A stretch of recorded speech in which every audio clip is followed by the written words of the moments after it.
about obviously the press conference that we witnessed a few hours ago by the Minister of Health, talking obviously about the plane that was allowed to come in with two returning foreign residents, who brought 1,200 kits, test kits, and were permitted to enter the country. They were permitted to self-quarantine at home after being tested. You were talking, going to the break, about the fact that obviously what appears to be in exchange for these test kits. Yeah, that's assumed that the flight took off without a flight plan, where the number of souls was listed on it. That's how they know how many people on the plane, if and when it crashes, or if it crashes, sorry. So if the minister then says, you know what, these two people came here, how were they presumptuous enough? Because everybody, it was advertised that our borders were closed far and wide. If you're a permanent resident doing any due diligence, you would know you're not supposed to enter, period. Because they now have to amend the law to permit the students to come by. Now, what the minister says is, you know what? We gave them this fly, as the young people say, because they gave us something of value. And that is the speak of bribery. When you get a favor by exchanging something of value. I don't know if he quite realized that, because nothing in the order says that you can purchase entry into Bahamas. Because if there was a cost for entry into Bahamas, perhaps a student would say, look, they're a permanent resident, they're paying $50,000. I'm a Bahamian, my price should be lower. And maybe Bahamians would have been willing to give something of value. What is most troubling is the minister says these people could get test kits that the Bahamas government cannot get. Well, we need to focus on that. The Bahamas government, the Minister of Health told us it was not a matter of COVID-19 was coming here, but when. South Korea is a success story by massive and aggressive testing. By all accounts, this is an admission. These folks can get 2,500 test kits, and the government of the Bahamas cannot get test kits. I don't know if that admission has sunk in. Our government is unable to get test kits. We should be very afraid. Because then, I might be able to have a client who, for 5,000, 10,000 test kits, I could negotiate with them what exactly we could buy for them. There's clearly things for sale if you can produce test kits. This couple was then allowed to sell. We still don't know what happened to the other passengers or alleged to have been on board. Matter of fact, the minister saying he wasn't aware of it. They'll have to look into it, which means that they either didn't have a manifest or they don't know what was on a manifest. Somebody needs to ask them, tell us who these people are, who are more important than what are their names? Maybe, they tell us who they are. We may be so enamored by their name that we may say, okay, line up and tell us who these people are. This is a government that talks about transparency. Who are these people? There's also. Thank you so much. Thank you.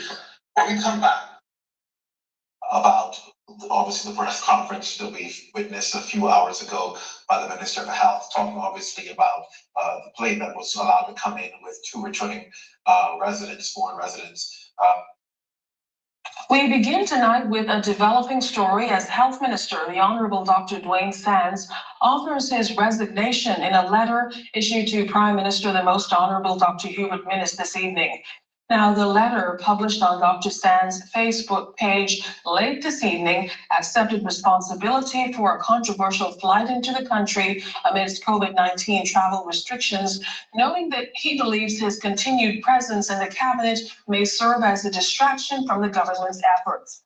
Now, again, this letter was issued within the last hour, at least published on Dr. Sands' Facebook page. According to the letter, we're quoting, "I accept responsibility for this breach of protocol. I acknowledge that I acted outside of the scope of my authority in this matter." Dr. Sands goes on to say that my actions were guided by my great desire to obtain the much needed testing swabs which are in short supply both here and internationally, and which are key to our efforts to trace the spread of the coronavirus so as to better focus on our responses. I acted at all times in good faith. The letter goes on to say, nevertheless, I acknowledge that my actions have caused embarrassment for which I express sincere regret. We continue in the midst of a most serious pandemic when focused attention should be trained only on how best the spread of COVID-19 might be slowed and eventually stopped. Now, Dr. Sands concludes the letter by saying, I believe that my continued presence in the cabinet may serve as a distraction from our effort, and hence I offer my resignation from your cabinet. I thank you for the opportunity to serve our great country. Sincerely, Duane E.L. Sands, MD. And that is the gist of a letter issued late this evening from the Health Minister, Dr. Duane Sands, to Prime Minister, the Most Honorable Dr. Hubert Minnis. Of course, at this point, we have not heard anything further from Prime Minister Minnis. But again, this all stems from a flight that came into the capital last week with 6 persons on board, also bringing in those COVID-19 test kits. We heard Prime Minister, the Most Honorable Dr. Hubert Minnis, refer to that flight, clarifying that instead of 2 persons, there were 6 persons actually on board that flight.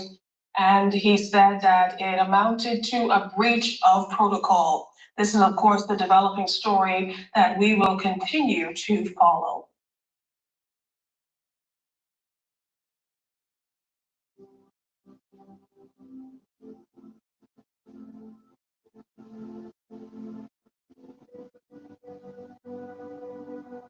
We've got breaking news as Eyewitness News understands that at least 20 junior doctors employed by the Public Hospitals Authority have been given termination. Dr. Duane Sands begins his testimony in the contract Was approved by the Minister of Health, Dr. the Honorable Duane Sands, without the board having any knowledge of it.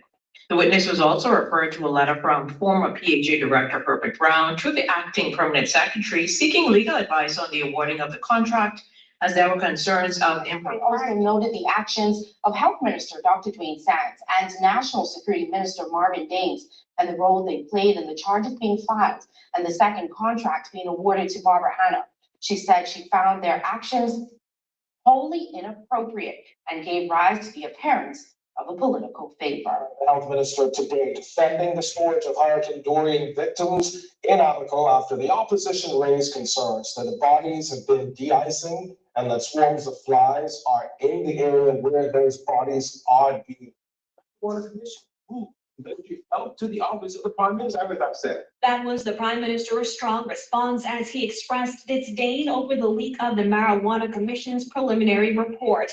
Minnis also confirmed that the leak has prompted the transfer of the Marijuana Commission to the office of the Prime Minister. Dr. Duane Sands has resigned following what Prime Minister Dr. Hubert Minnis deemed a breach of protocol. And accepted. Good morning, everyone. I'm Magash Lapinder, and this is your morning edition. The Prime Minister will today appoint a new Minister of Health following the resignation of Elizabeth MD Dr. Duane Sands, who found himself at the center of a fireside.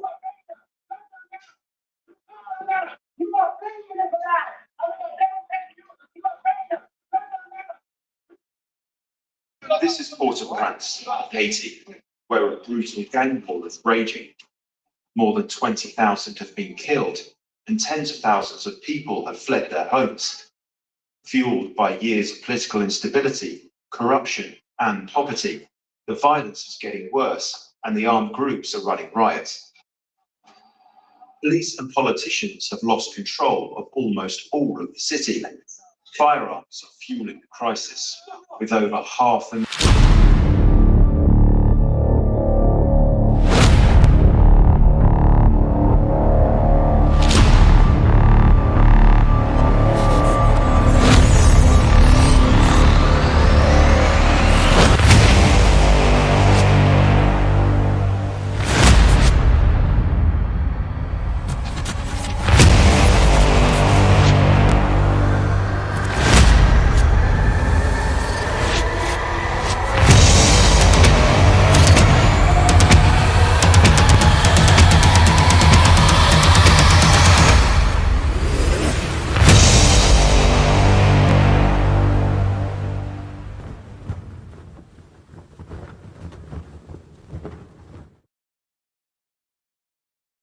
everybody. Good afternoon. Happy Sunday.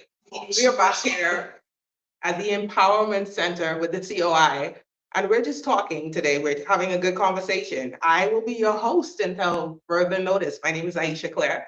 Some of you may remember me as the candidate for Marathon in the past election, and I'm here to support our candidates and to support COI as we venture into new things and new eras in this season as we walk through a new journey for the new Bahamas. Anybody ready for the new Bahamas? As we look around, we can see and we can hear and we can feel the hopelessness of the people around us. We know that there are needs. We know that you are crying out for more, and we are here to give you more. No more promises, but promises of a better you, a promise of a better me, a promise of a better country, not just for us, but our children and their children for generations to come. We're going to stand strong, and we're going to stand behind you, beside you, and we're going to fight for what is yours and what is mine. So today we have a great lineup. Can somebody say a great lineup? Yes, we do have a great lineup. We'll hear from Mr. President himself, Mr. Lincoln Michael Bain, as he talked to us about what is pressing, what is current, what is necessary to talk about, as he always gives us the new thing, the insight on what is next and what is happening in our country. I know you guys are prepared and anxious to hear about that. Also, we will also be talking to one of our candidates, and that's so exciting that you would get to know her. So I've already let it out of the box. It's a her, it's a she, it's a woman, obviously. So we're gonna talk to her and we're gonna get to know her even more. We're gonna get to know who she is and what she has planned for her community, even as she stands and she places herself for COI, and she stands for Bahamian people just like you and I. And what we realize with COI's candidates, if you've noticed, they're just regular people who got fed up of the same old, the same thing back and forth, back and forth, back and forth. There's a saying that says, if you continuously do the same thing over and over, it's kind of like insane. And we don't want to make that same mistake again, doing the same thing over, flip-flopping back and forth. So as we listen to these people and find out who they are and why they came forth and said, hey, I'm going to do it for my country, my people, my children, this generation, we're going to know more about them. You can ask your questions in the chat, and we'll check your comments and we'll put the questions toward them if you have any. But we're here for you. We hear you, we see you. And today we want you to know that you are enough. In whatever state and whatever place you find yourself in this moment, know that you are enough. Know that we see you, we feel you, we hear your cries, and we believe in you. And we are going to fight tooth and nail for you as Bahamians, organic Bahamians in this country, because this land is my land. This land is your land. From every key, every island, this land is made for you and me. So without further ado, we're going to call the president, Mr. President, Mr. Lincoln Bain, as he addresses us this Sunday. Thank you so much for listening. I'll be back.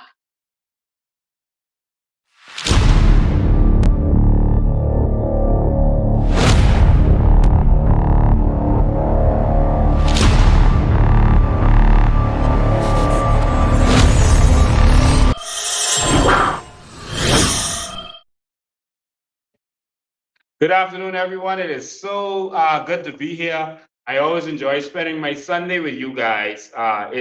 It's a wonderful thing to spend my Sundays educating the Bahamian people and bringing solutions for the issues that we have in this country, and always identifying what those issues are that we have in our country. And so we're going to continue with that today. I only got about a short time on this show, and then they're going to be interviewing one of our amazing candidates. We're going to be doing different stuff on this show moving forward. This week and next week is not town hall meeting style, but you're always welcome to come and join us in studio. Persons are here in studio with us, and you're always welcome to come and sit down and join us in studio if you want to. But of course, we'll have the professional camera and production team. We don't have them this week. We're using the regular stuff. And that's because I didn't plan to go live this week. But of course, I saw where the politicians had started their tricks again.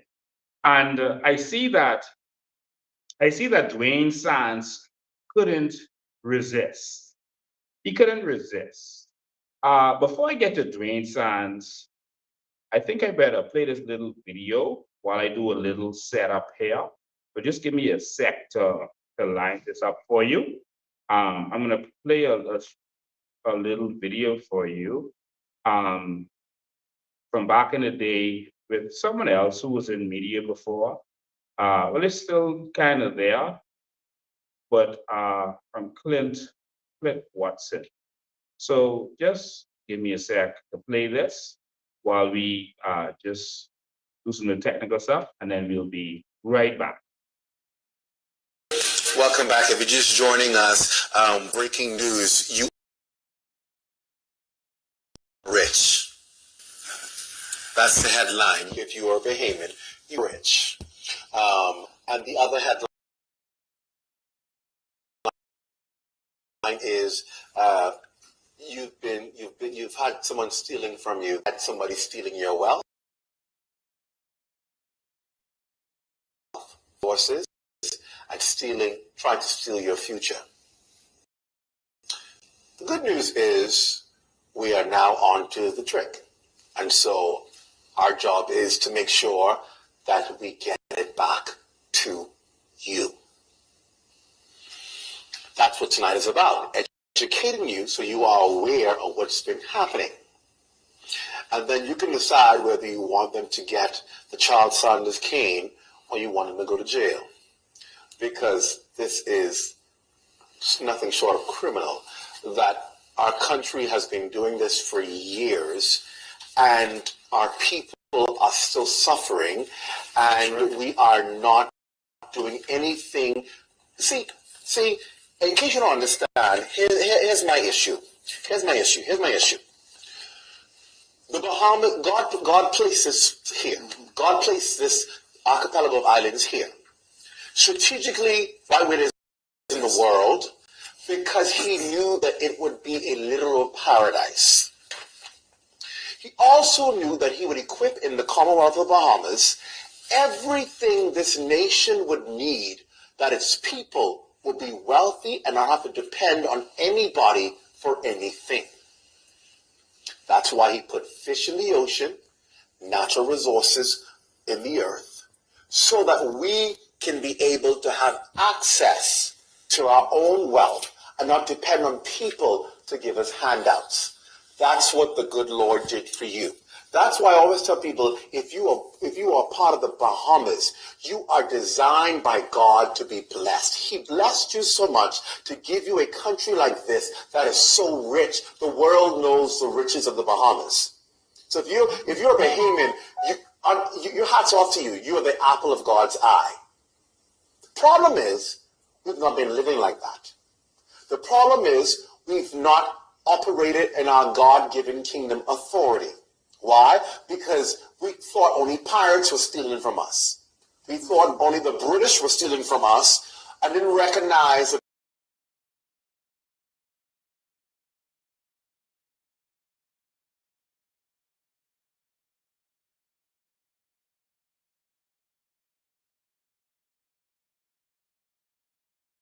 That video is people who were stealing freezing. from us were right among us.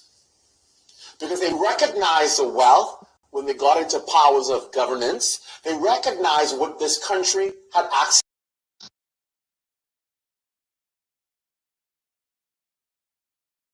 access to, and they said, shh, oh my goodness.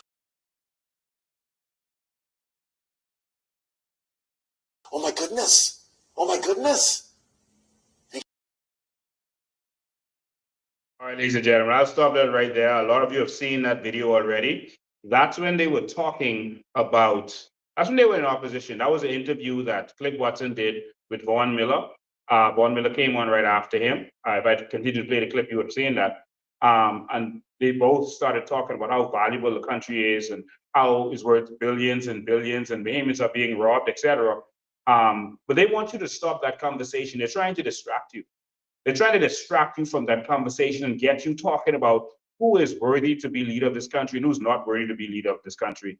They want to talk about who is good and who is bad when they've been raping and robbing this country for so many years.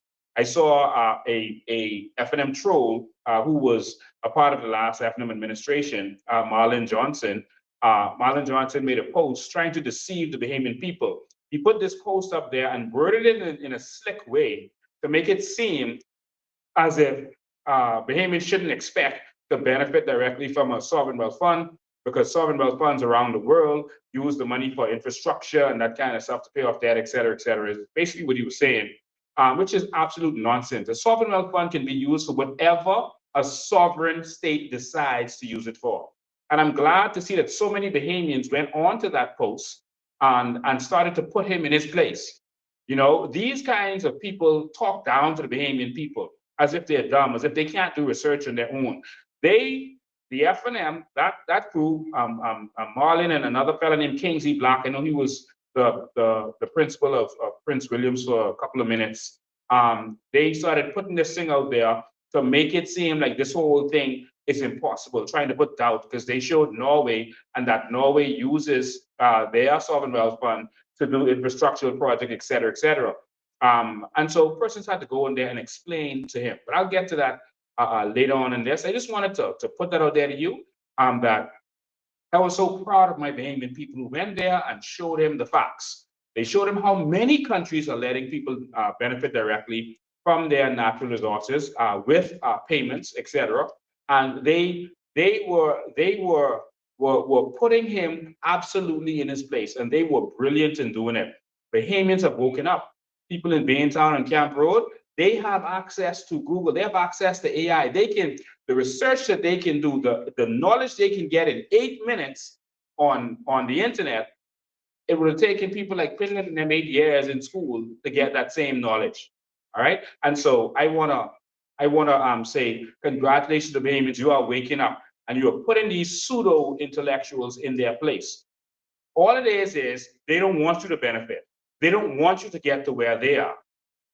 All right. They prefer to keep things the way it is and to be over you. Why? It makes them feel better about themselves. But I am tired of a Bahamas where people are suffering. People are living on beaches. People are hurting. People are being treated like second-class citizens. I've talked to persons who are working at that new Celebration Key, who are working for this company that is treating them like trash. I'm talking to them. Celebration Key, I'm coming. You all better get that in order before I reach. Staff are working with no clock to sign in, nothing digital. They're not being paid properly, they're saying, not by Carnival, but by this other company that subcontracted workers for them. They've been working 10 hours, some of them have said. They're not getting breaks. They're working in the hot sun and in the rain. Listen, in the New Bahamas, our Bahamians will not be slaves. You will not treat us that kind of way. And so what I'm saying to you, get that right. Fix it before we fix you. This is exactly why I want Bahamians to be the owners in this society, not the workers. Why can't we own the cruise ships? Why can't we do Celebration Keys all over this country, like we will do in Andres and in Eleuthera and in other places all around this country? We've already having discussions with persons who are willing to invest in that. Major investment companies want to invest in this country, but they are disillusioned by the PLP and F&M. They don't want to do anything here as long as those parties that are going to be begging them under the table are in power. But they want to see a new Bahamas. They want to invest here. They want to see a country that's in the Mouth of America flourish. We could be greater than Dubai, that has made all their people millionaires. We can be great.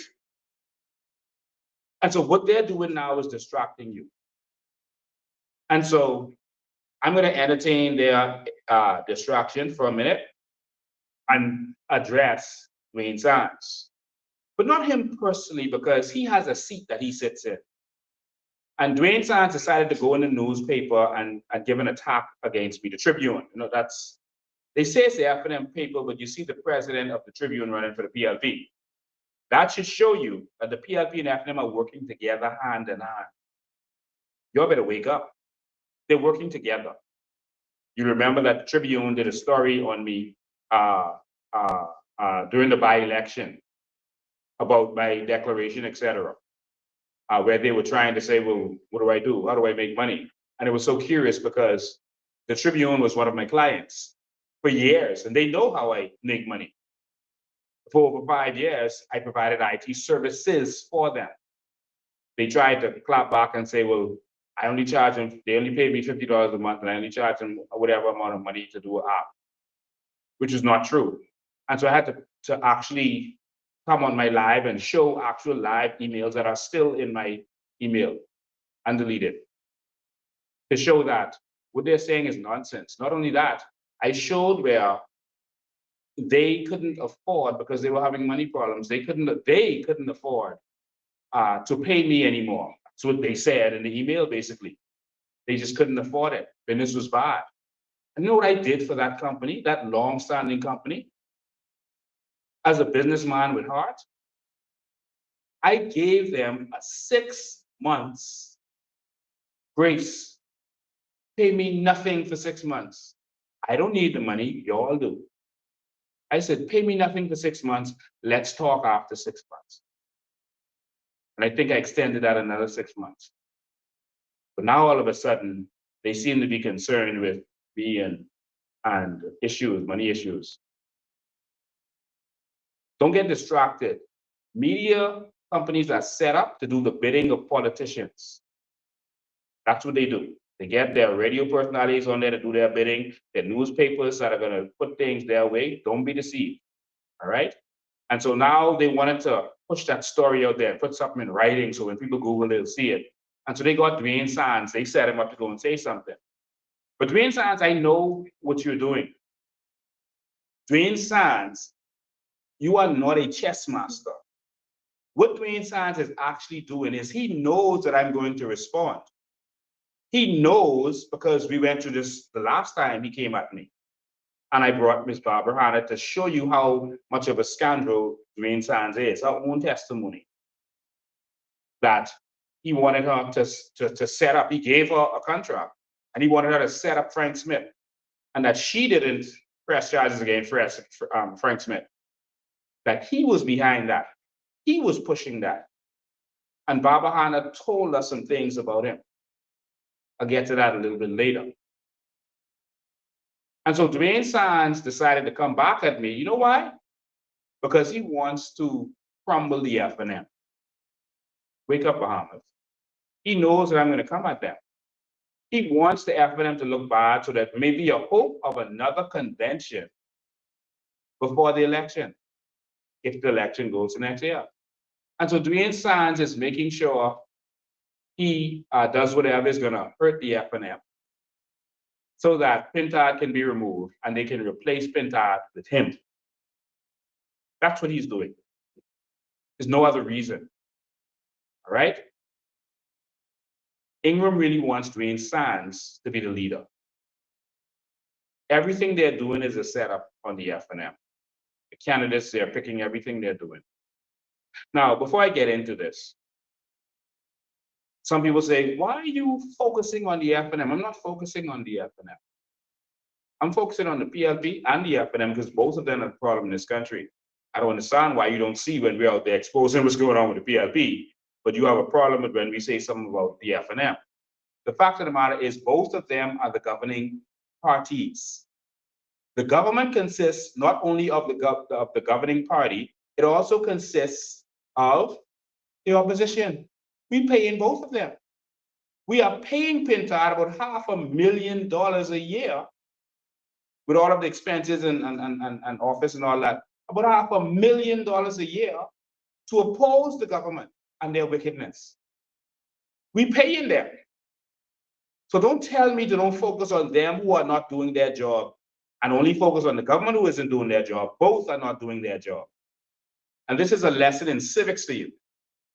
They have a job to do and they can table bills, they can sue the government. If the government is not following procurement, Her Majesty's loyal opposition, with all those lawyers they say they got, can file a judicial review.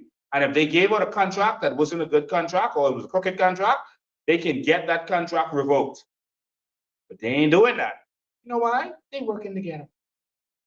Wake up. And so that takes us back to where we are. So when I saw Duane Sands do that, it doesn't move me, doesn't affect me. My eyes on the prize. I don't want you to think that anything they say or do can distract me, right? What I decided to do, I was curious.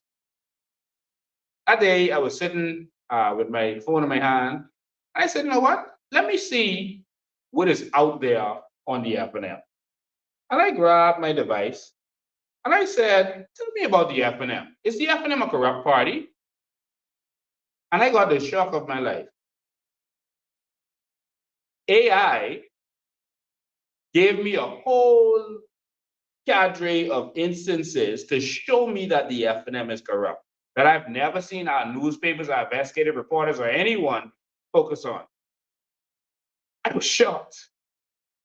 And I'm going to show you that today. I was shocked to see that I could just plug that in AI, and AI gave me real life examples with sources and instances, etc. I say, oh, wow, AI, turn that into a book. And so we decided to launch and release a whole AI ebook on the corruption in the F&M. That took us probably a minute to do. And so we're going to release that. It's a book. So everyone who is online, make sure you're sitting down. F&Ms, make sure you're sitting down. Because AI believes that the F&M is just as corrupt or more corrupt than the PLP. They just do their corruption different. The PLP is more slack and loose with theirs. But there's slack, loose instances where the F&M, and it identified the persons who were involved, not all of them were arrested, but who were involved in any kind of corruption or things that didn't look good or things that were untoward or unethical. It grabbed a bunch of instances. And so Duane Sands, this is a short over the bow. Because if y'all don't want me doing the diplomatic stuff that I'm doing, I can spend my time really investigating each of you. And you will see how trained I am. You will see what I am good for. You will see that I will have every file on every one of your MPs. Because it's curious that the F&M and the PLP are attacking the COI. They're not attacking each other. Did you notice that, Bahamas? Do you see that? It's happening right in front of your eyes. Why is that happening?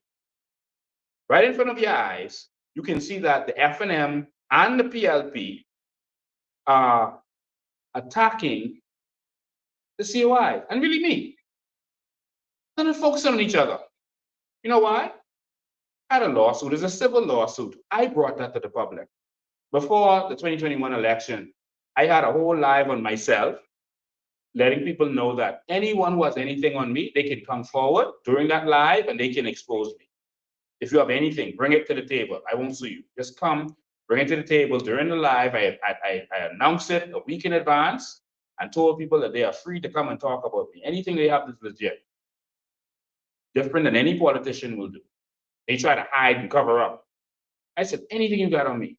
And when no one was able to come forward, I said, okay, I can sit down and think of some stuff that you might want to know. I did that.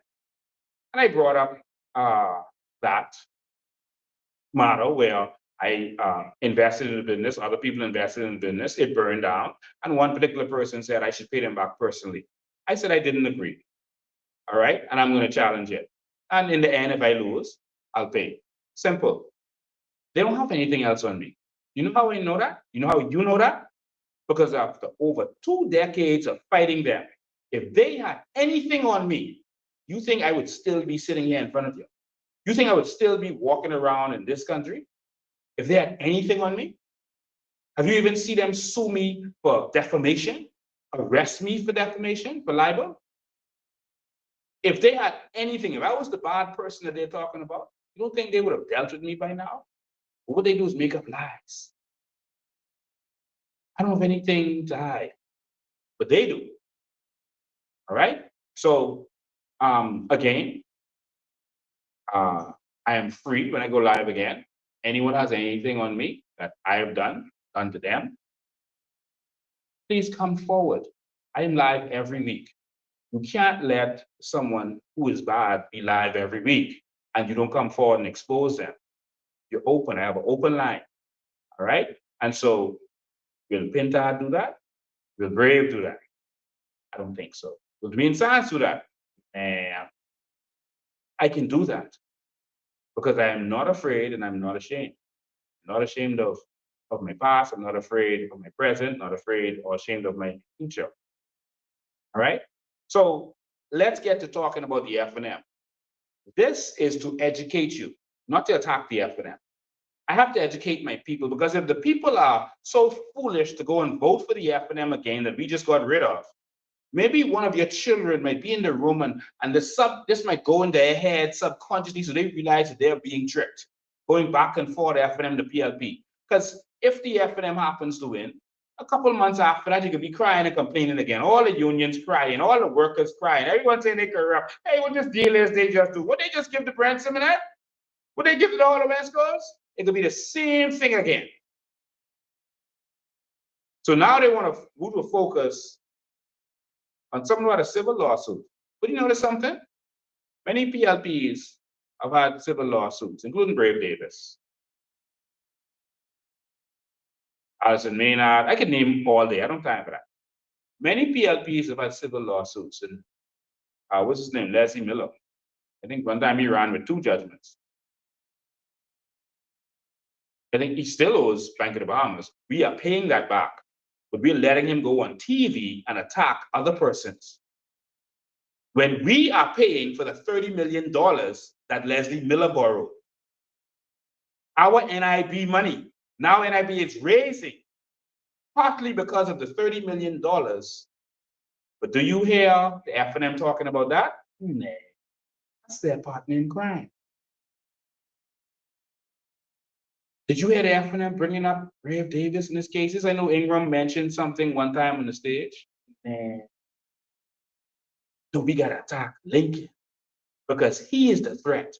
Why? Because he wants to empower Bahamians. We cannot let that happen. We got to deal with him. That's the one you got to take out. Remember, that's PLP words. So let's do a little, and we still need to find out if Leslie Miller paid our BPL, the $500,000 that was owed. We need to know that. We know a deposit of $100,000 was made in cash. We still need to know that. Saying it's not to attack him, he was a public figure at that time working for us on our behalf at BPL. And that's how they took advantage of it. But this isn't about the PLP today. All right? I always dealing with them. This is about Duane Sands and his party that he's running. It was so curious. It's so curious that AI picked this stuff up. I mean, AI picked this up when Bahamians wouldn't pick this up. We experience it, we live it every day. But it's like we just ignore it because we just love our parties more than we love our country. And they can do anything to us, and we just vote them back in again. But I'm going to pull this book up on the screen for you. Make sure you're sitting down. Sometimes AI gets things wrong, so go and research anything that you see for yourself. And this isn't meant to defame anybody. These are all public figures. They won't give us a Freedom of Information Act, so we can't see what's going on. We can't know what's going on, so we have to assume everything. So maybe AI is taking that job of being our Freedom of Information Act. But boy, they did a good job.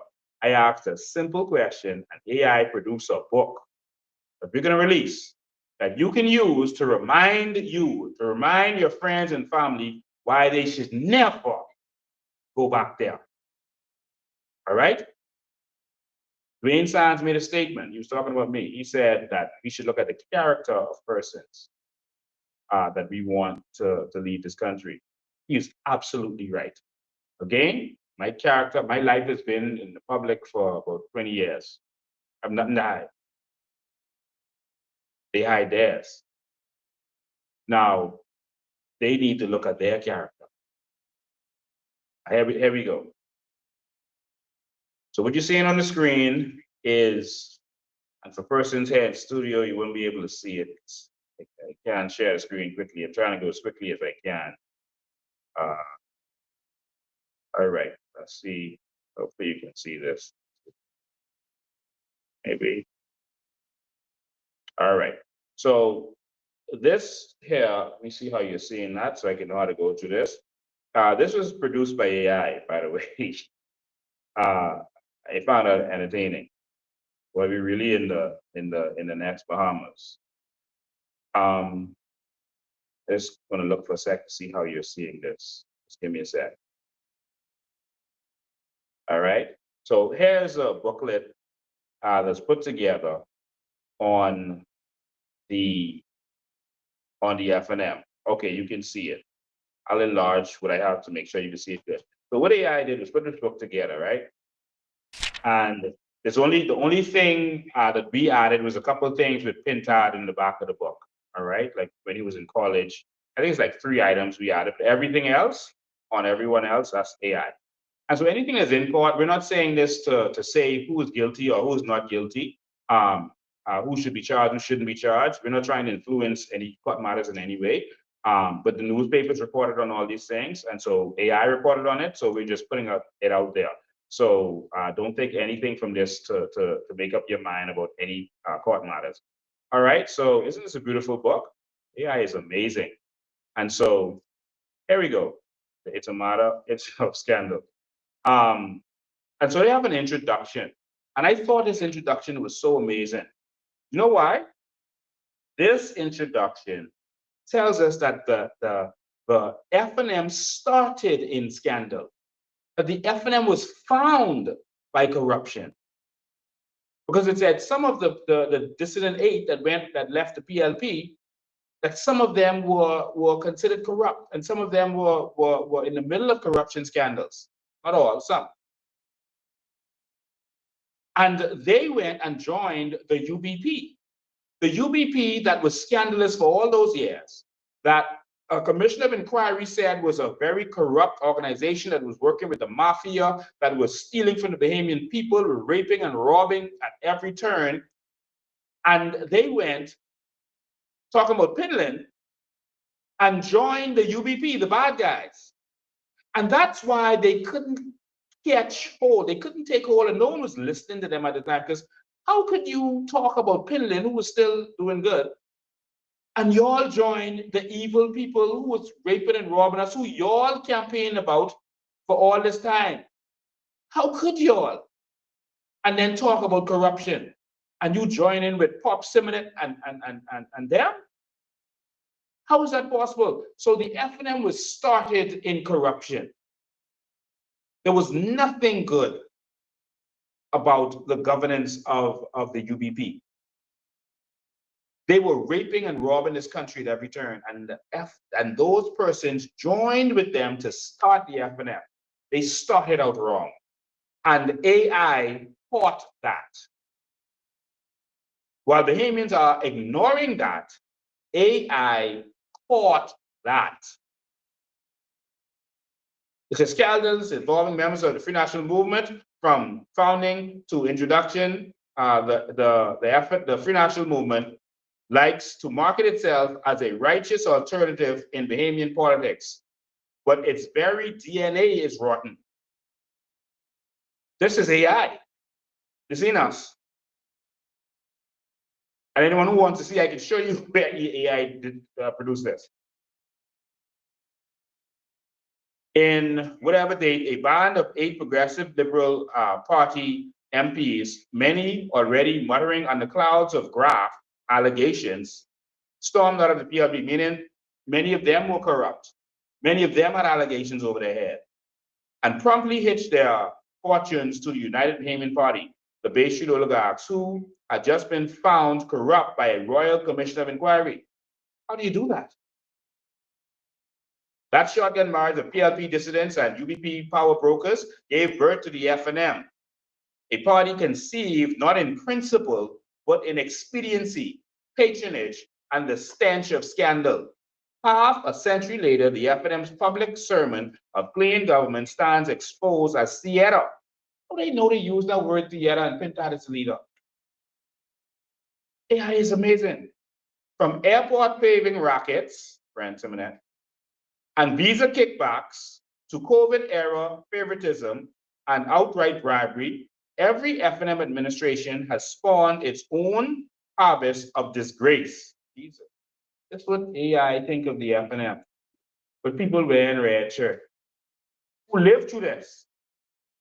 The pages that follow catalog an unbroken procession of ministers, MPs, candidates, and financiers who treated the public purse as private loot while preaching virtue to the nation.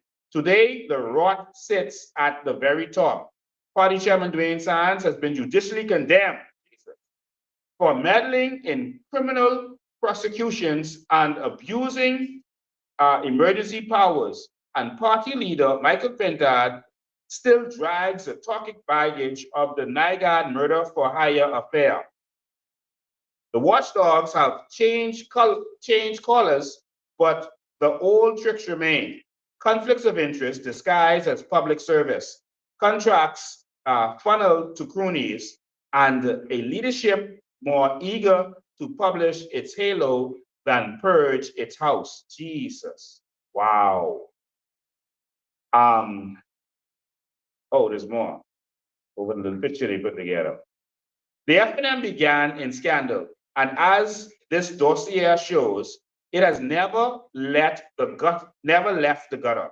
The Free National Movement F&M has, over its history, seen numerous scandals involving its members of parliament, MPs, former MPs, electoral candidates, and even prominent supporters or financial backers. Below is a comprehensive list of incidents from the party's founding in 1971 to present, where such individuals were caught in or accused of scandalous or illicit behavior. Each entry lists the person's name and a brief description of the scandal, arrest, or just accusation with sources.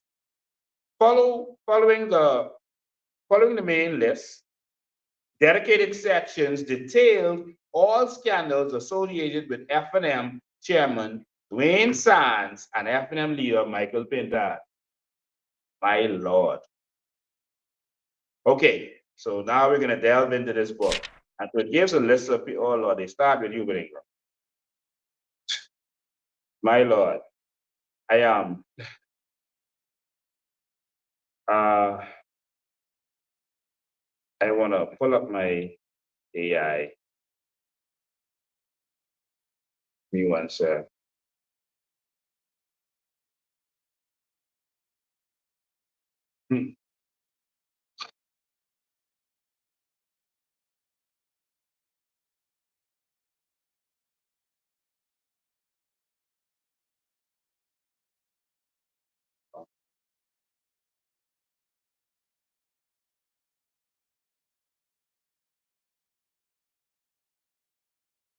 So I just want someone who's in the audience who don't mind coming here. Anyone of y'all in the audience who won't come up here?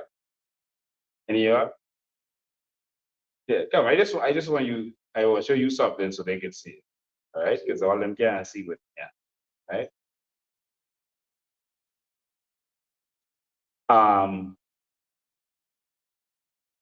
And AI put them behind jail, so this is symbolic. That don't mean they committed crimes. Come, walk on the stage, I just want, you see this chat GTP, right? Yeah. And you can see that this came from chat GTP. Yeah. And you can see everything you see in there, that's the names of the people, Dion folks, Brent Simonet, Tommy Turngrass. So, oops, I am, yeah. So I just wanted them to know that this is AI. Yeah. So this ain't me, no, this AI, all right? And I just asked AI to Names and dates. yeah.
Okay, let's check now. Check 1, 2. Okay, I think we should be up now. I don't know why the sound went out. Um, Someone says we missing the T. Oh my God. Okay, we good? Okay, sounds like we're back up and running. Okay, sorry about that. Whenever you do these kinds of lives, I got 1,620 of y'all across the system on here. They're afraid that people are watching this. You can pull it up if you want to. You won't be able to see it yet. We can do it afterwards. All right. So, ladies and gentlemen, um, let me keep going. I don't know what you missed, but we were talking about Hubert Ingram just now. We're talking about him being a CIA informant. I mean, this thing really went. They went deep. They went deep. Let's see if I can get back to this where I see it. All right, yeah, they went deep, and it talked about this scandal under the FNM where Fred Ramsey got in trouble. All right, and was arrested for this BPL thing. All right. And so let me go on to the next page. So they talk about how what Ingram did with NIB and all that kind of stuff. We'll continue. All right. And for anything in this is just allegations by AI. So so we continue. Tommy Turnquest, the next one. As Minister of Tourism in 2001, FNM leadership contest, Tommy Turnquest abused his position. Why doesn't AI say allegedly abused? Well, AI, don't get me in trouble. Tommy Turnquest abused his position by awarding a government contract to a company owned by a party convention delegate. You all remember that in the news? Against official advice, and even accept a $31,000 sponsored party from that supporter. This cronyism scandal emerged after he was elected FNM leader in 2001, tarnishing the process. Tommy Turnquest later lost his seat, but because due to the corruption in the FNM that will let you come back after scandal, he returned to the cabinet in 2007. And so let's go to the next one. Who's next? Dion. Why they call him Baby D? This is Dion Baby. Let me. Oh yeah, I see. Okay, Dion. Dion Baby Teeth folks. As Minister of Immigration, and what they call Tommy? I didn't know this. Hold on, wait. I gotta go back. Oh, Tommy Pampas Turngrass. Oh my God, that's low. AI getting out of order. This is like a horror movie now.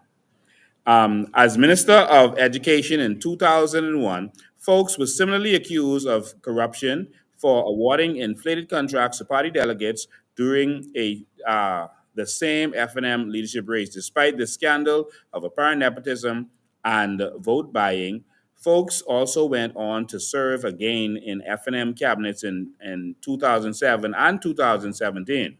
That's the FNM culture. Folks was also implicated in a scandal involving a subdivision development in Cowpen Road. Bahamians accused folks and others of collecting their funds but not delivering on the homes.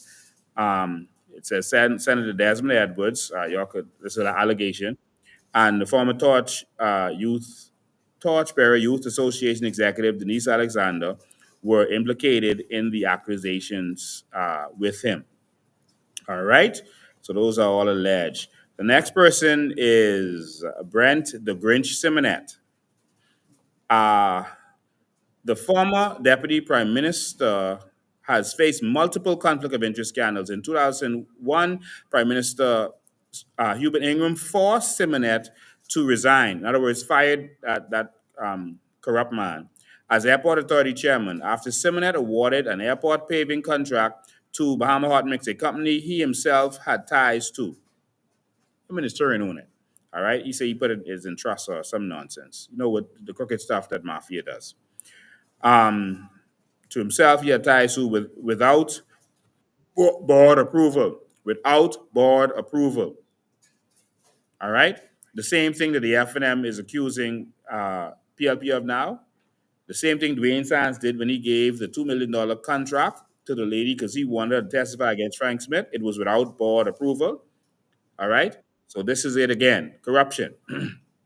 Years later, in 2019, while serving as Minister of Financial Services in the Minister's administration, Simonet resigned amid uproar over the government's lease of the town center mall, partly owned by his family, and a $20 million airport runway contract awarded to a firm linked to him. All right. I think the contract was before that. And I don't think he resigned because of that. He justified it and then he resigned. All right. He said Minis just came to him and forced him to do it. All right. The opposition blasted Simonet as emblematic of conflicts of interest and self-dealing, given the government's renting his family's mall for $900,000 a year and other contracts benefiting his business interests. Simonet has had to resign every time he served in government and is probably the most corrupt politician in the ministry. That's the man who endorsed Pintard. Why did he endorse Pintard? Exactly why. Because now, all right, all allegations. Javago, Screech. Brent the Grinch Simonet. OMG, Brent the Grinch Simonet. Chivago Screech Lang, whatever that means. As Minister of State for Finance, 2007-2012, Lang was dogged by the Mono Bay scandal in 2008. The Progressive Party, PLP, accused him of improperly intervening to reclassify lower the import duty on the Monovea energy drink, a product distributed by Lang's relative, allegedly to benefit his. Thanks for using allegedly, AI. Allegedly to benefit his family member's business. This alleged ethical lapse created an appearance of nepotism and partiality in customs decisions, though Lang denied wrongdoing. All right. And so next on here we have Mr. Earl Schmiegel DeVoe. Wow. Earl Schmiegel DeVoe. In 2010, as Minister of Environment, DeVoe was accused of a series of conflicts of interest after it emerged he accepted free rides on a luxury helicopter owned by the Aga Khan, a billionaire investor. At the time, the Aga Khan had a major development application, including dredging in a protected Exuma Park, awaiting approval from DeVoe's ministry. DeVoe admitted taking helicopter trips to attend a film screening and to visit Aga Khan's island, but insisted that a helicopter ride would not buy his influence. Because you're corrupt, you can't see the problem with it. The incident sparked public outcry and opposition claims of impropriety, though the prime minister chose not to dismiss him over it. Next page, Dr. Hubert Doc Minnis. The former prime minister himself, the subject of a 2015 controversy over a conflict of interest, while opposition leader Dr. Minnis was accused of failing to disclose that his private company, Layshares Investments, man, they put the name of the company, continued to rent a building to the Public Hospitals Authority on a monthly contract while he served as Minister of Health, 2007-2012. The lease of StatCare building had begun in 2005 after he entered politics, but was not formally renewed during his tenure. Instead, it carried on routinely with which Minnis did not list in his 2007 candidate disclosure. He supposed to get locked up. The PLP charged that this was abusive and called for his resignation, though Minnis maintained he had declared the interest after election and that no conflict occurred since the arrangement. He said he mentioned to the prime minister, is what he said.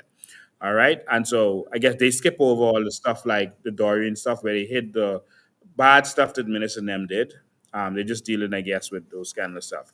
John Jr. Boswick II, a former F&M senator in 2012. Anyway, they're going to say he was arrested for bullets. They found him with bullets, and he was fined $15,000. He's still able to practice as a lawyer. He had to resign as a senator. He was a senator at the time when he was arrested, an F&M senator, and he was succeeded by Michael Pintard, who was also forced to resign. So it was like back to back, like just F&Ms. Just, okay. Next.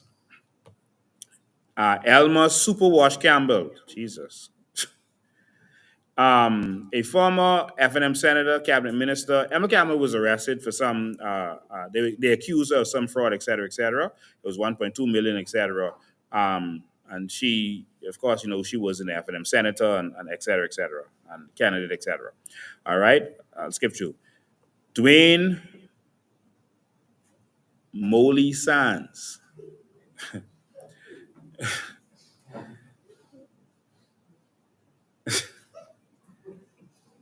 What kind of AI this is, man? No, man. See, see.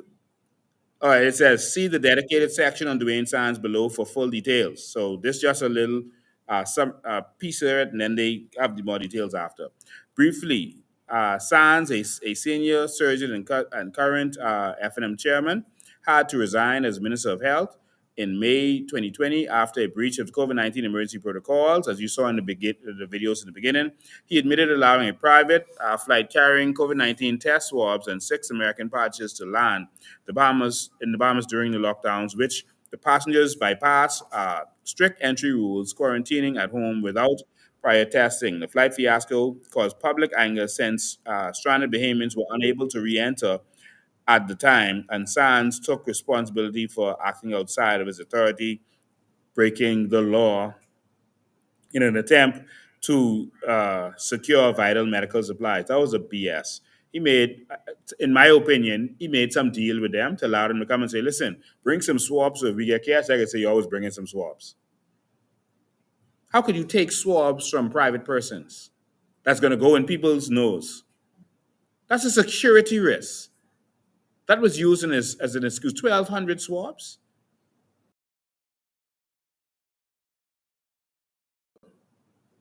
1,200? And y'all couldn't find, I know they had problems finding swabs because Duane Sands at the time actually called swabs. Have the chain of text. But he had to resign. That's the corrupt man who's talking about character. More on Duane Sands in the back of the book. K. Peter, the book chef turned quest. So there was allegations against him with a private company, again a lawsuit, and in the end, he was removed from that lawsuit, and so that was that with that. All right, so I won't read that whole thing. Lanisha, the plug rule. What that supposed to mean? The plug. Okay.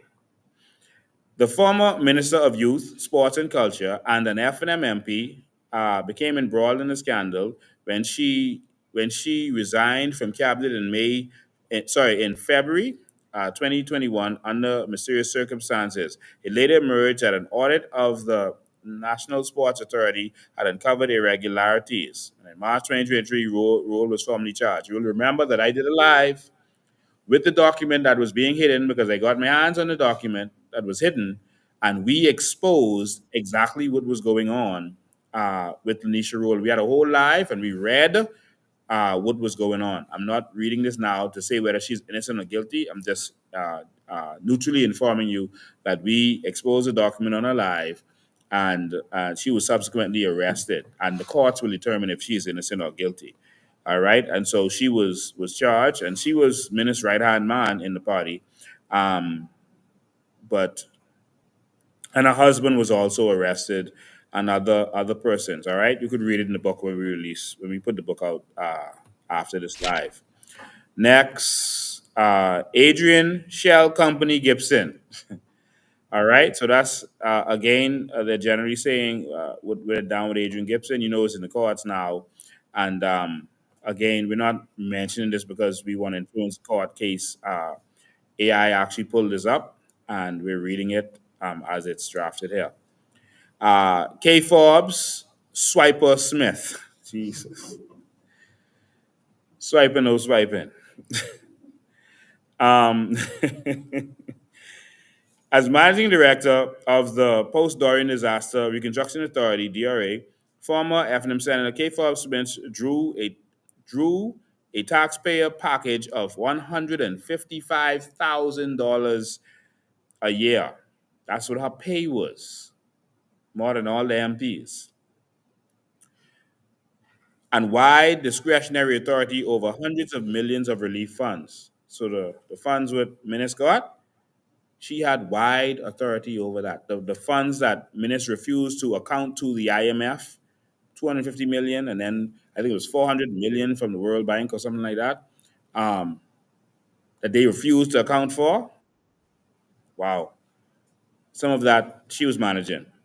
A subsequent forensic audit found that the materials for the promised Dome City had vanished. Contracts for cleanup in Abaco and Grand Bahama were steered to favored bidders, and a government-issued generator was flipped for profit.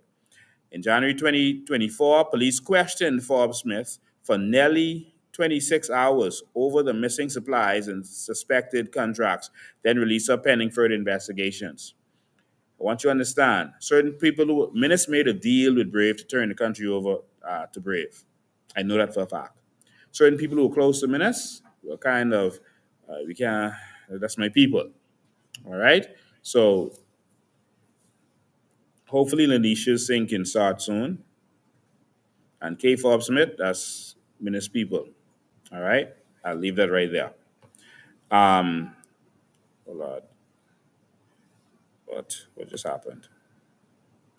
Everything disappeared. Okay, here we go. Back up. Okay, there. Next, we have Ellsworth Landlord Johnson. You too, Ellsworth?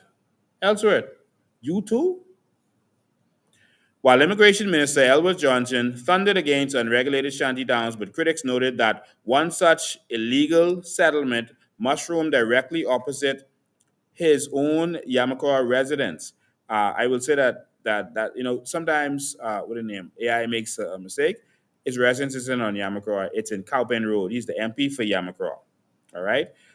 But his residence is on Cowpen Road, right across where we exposed the flea market what they had and this big 5-acre shanty town that built up. Um, that's the resident they're talking about. Jordan admitted, I live in a community where I see unregulated buildings, yet did nothing to halt the expansion, even after a 2018 court injunction froze the demolitions elsewhere. Human rights groups lambasted him for reckless rhetoric after he lashed out in the UN for criticizing planned mass evictions, et cetera, et cetera. All right. And so Ellsworth Johnson is, I think what they're trying to say is that Ellsworth Johnson was the Minister of Immigration and lived across the road from the shanty town and did nothing about it. Now, I want you to know that the FNM always for saying that the court stopped them from breaking down the shanty town. The Supreme could have appealed to the Court of Appeals if they felt that that was a wrong judgment, and then they could have appealed to the Privy Council. Think about that. But when Cheryl Grant Thompson told them, no, you can't break down homes, they said, oh, okay then, Cheryl, thanks. And they left it because that's the decision they wanted because Fred Smith funded the FNM and they wanted to make it look like, Fred, we're doing what you say, but just let's take it to court and then let it stop right there, file for an injunction, let it stop right there so we could use that as an excuse. That's what they always do. Don't fall for that trick, Bahamas, because they can do that many more times. Next, Marvin the Drone Man Dames. And I think we know about the drones. It was $17 million with California-based Swift Technical Systems for 55 drones. That's over $300,000 per drone. Them little drone. This ain't the big time drones they use in Ukraine, and they was using in Iran and Israel. This is little drones. That's over 300,000 per drone. We got the drones yet? But Marvin back. The drones ain't reached yet, but Marvin back. Um, and they was promising record crime reduction with that, but the drones didn't show up. Dames was also judicially rebuked in Chief Magistrate Joanne Ferguson Pratt's 2019 ruling that threw out the Frank Smith's bribery case. She condemned the egregious way Dames met star witness Barbara Hanna before police became involved, saying his conduct injected political favor, it has flavor there, political favor into the prosecution. All right? And so Duane Sands was also caught up in that allegation. All right, let's keep going. Almost there, almost there. All right, couple more. Oh, now they're on the highlights where they're focusing on Duane Sands. Y'all take a good look at that. Let me put that on the screen. Good for y'all. Sands goes his resignation over flight fiasco. Do as I say, not as I do. Sands. This is a corrupt Duane Sands. And they talk about that flight fiasco. And where they was locking up Bahamians, but they could do whatever they want. And then he confessed to breaking the rules. In other words, being corrupt and unethical. Frank Smith's prosecution in 2019, Chief Magistrate Ferguson Pratt blasted Sands for meeting Barbara Hanna, who donated to his campaign. Wow. Then unilaterally approving a $1.9 million public hospitals authority cleaning contract for her company weeks before she testified. The court called his involvement egregious and unorthodox, finding it wholly inappropriate for a sitting minister and giving the entire case a partisan taint.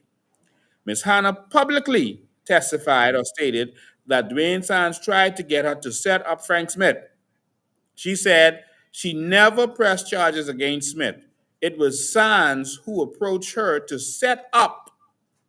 To set up was her words. To set up Frank Smith. This the man who is talking about character. The police wasn't the ones leading the investigation against Frank Smith. It was Sands. Sands was the one going behind Barbara and Marvin Dames. She said all she knows when she got a summons to come to court. This the man who talking about character?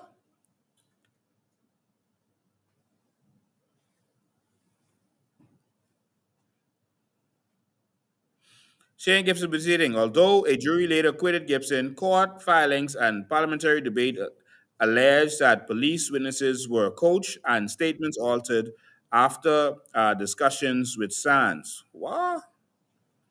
Veteran attorney labeled the episode a corruption of justice, though no formal contempt ruling was issued. Y'all forgive AI if they get anything wrong. Go research for yourself, but this the man who talking about character.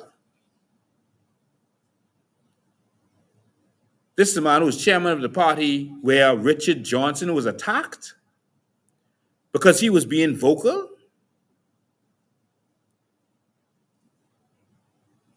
And now there's allegations that Sands went across the road to deal with the tape. Sands needs to clear that up. I don't know if that's true or false, but Sands, you need to clear that up. You again? How dare you question anyone's character? You are a corrupt human being. And the fact that the FNM would make you their chairman is because it's a corrupt organization, corrupt to the core from its founding.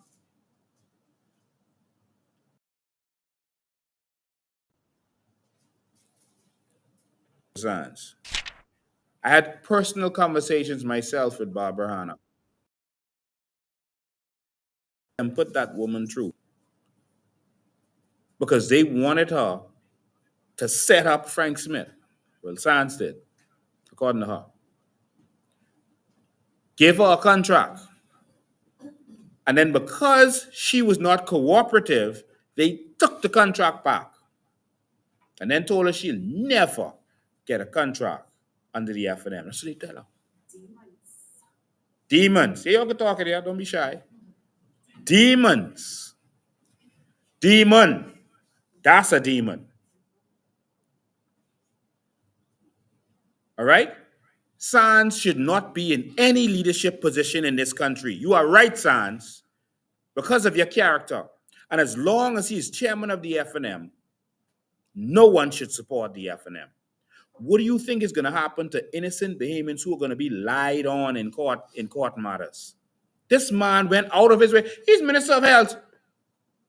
How he get dealing with Shane Gibson case and Frank Smith case? You all wake? That man is a demon.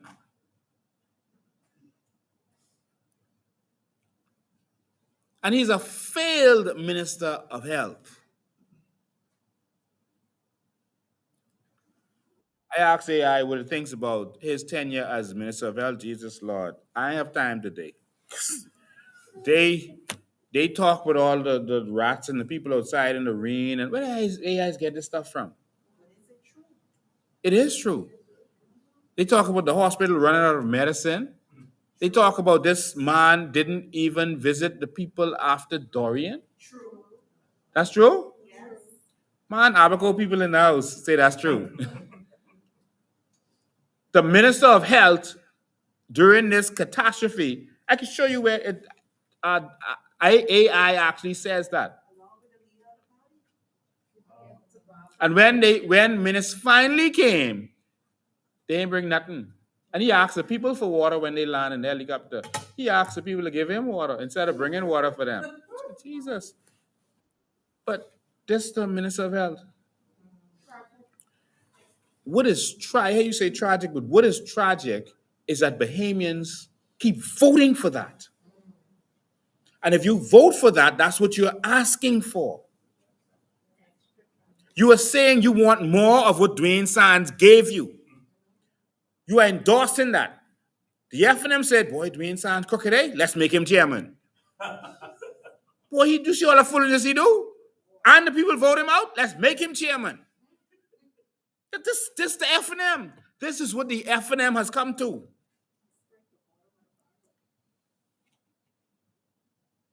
And there are still people in Red Church saying, oh, well, we have a new leader now. What? This is the same party, same foundation. Pintard don't run the party. They got some stuff here on Pintard. Y'all could go check on this yourself. Again, all this allegation. Scandals associated with FNM leader Michael Pintard. All right. And again, this summary stuff I guess they did. Michael Pintard is an admitted drug user who, man, I can't read it. Who has had mental challenges. Hold on now. AI isn't saying allegedly. Properly, AI didn't say allegedly. I can say allegedly. AI out of order. They need to pull the plug on that server. That server is not saved. Michael Pintard is an admitted drug user who has had mental challenges, probably due to drug use. Y'all lie. AI ain't say that. Y'all ain't safe. Y'all ain't safe. Yeah, AI said. I guess they're talking about his disclosures and his poems and that kind of stuff. All right. He did admit to certain things. Jesus. Pintard is known to associate with known notorious criminals. AI serious, you know. So AI know that, but the FNM don't know that. I ain't talking about the other part, right? But he's known to associate with notorious criminals. And I ain't just talking about Togi and Bobo. All right? Known drug dealers. I could say that, not allegedly. He's known to associate with them. And this what the FNM is bringing forward? His political career has intersected with a major scandal that continues to shadow him. At the last page, y'all, and I turn back over to Aisha and I break off running. Me and AI gotta have a talk.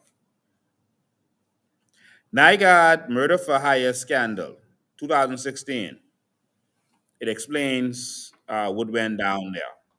All right. Let me read it.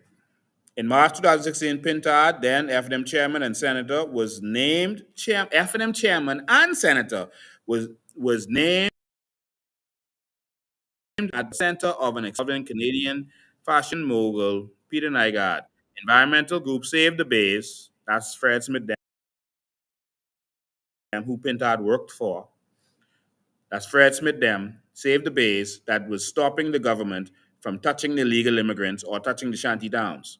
They were traveling the world, spreading lies about the Bahamas. Pintard was a part of that crew. Pintard.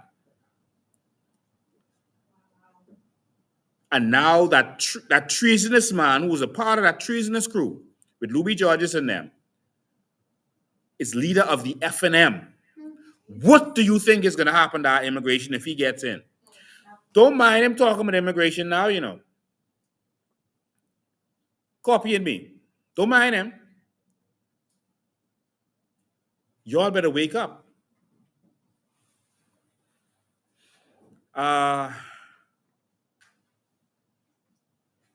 Environmental Group Save the Base and Life Key residents filed a lawsuit alleging Nygaard paid two criminals, Livingston Togi Bullard and Weisler Bobo de Vilma.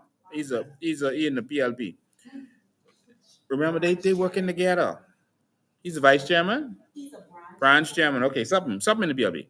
To terrorize and even plot to kill opponents of his development schemes. Pintard was revealed to have met with these gang members, and after being informed that they had killed people and were hired to kill more persons, Pintard offered them $500,000. That's how AI word that.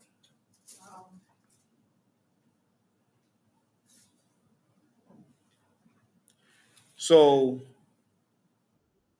you in a meeting. Let me talk to people who are inside here.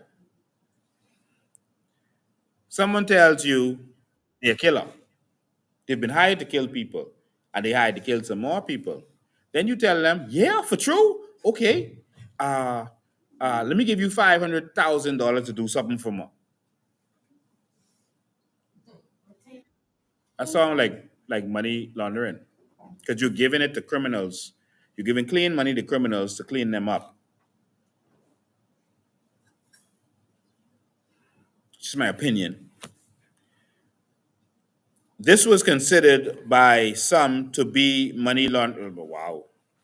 Money laundering by giving money to those terrorists.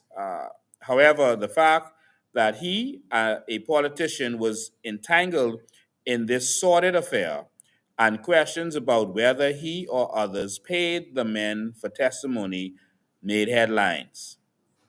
The FNM leadership decided Pintard had become a distraction, and he resigned as party chairman, and Senator Pintard must have had a relapse of mental issues when he said he was only doing his civic duty.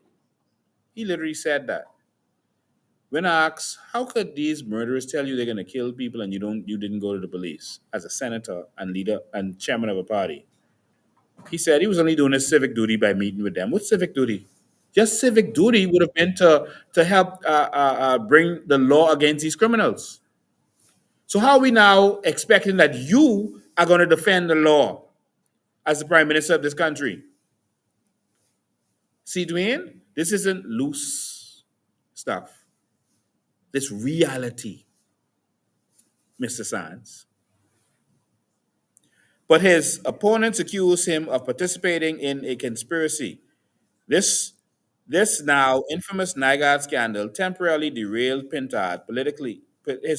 Temporarily derailed Pintard's political ambitions.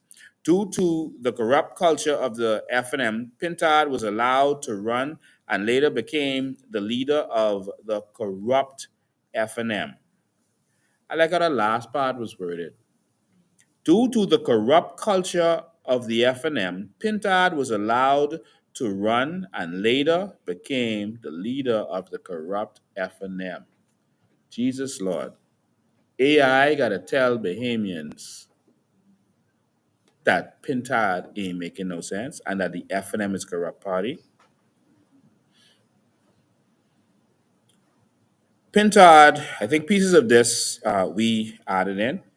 Pintard was a puppet of the FNM's biggest financial donor, Desinas. At that point, Fred Smith. So Minnis had no choice but to allow him to be a candidate. Pintard was an active part of the Save the Bays movement. This treasonous group traveled to the UN to spread lies and misinformation about the Bahamas' treatment of illegal immigrants. This group fought government efforts to manage the illegal immigrant crisis in the Bahamas. AI did that.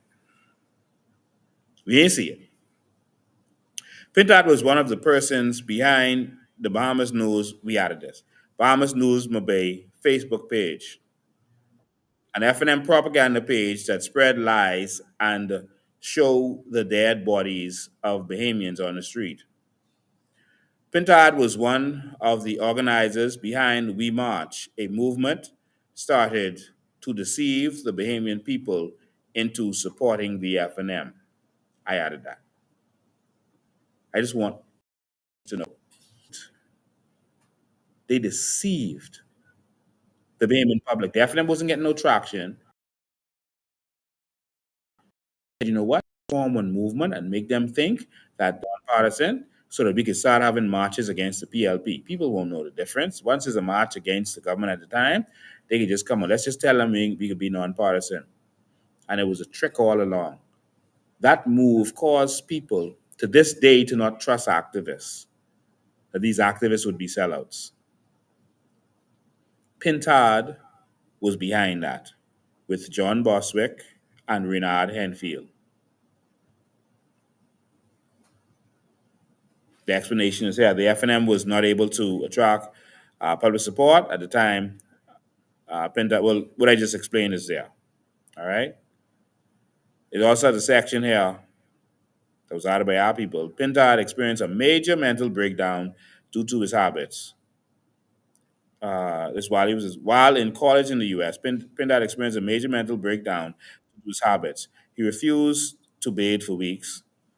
Pintard's Bahamian college mates took him off campus to keep the university from seeing him in that state. They took him in their off campus home and cared for him. In our opinion, Pintard has never recovered.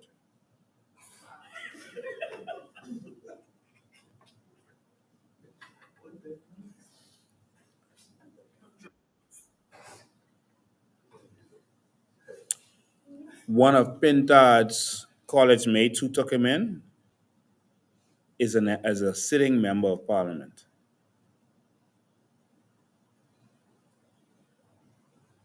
Mr. Hiram Lewis. Look out for Pintard at Tuskegee.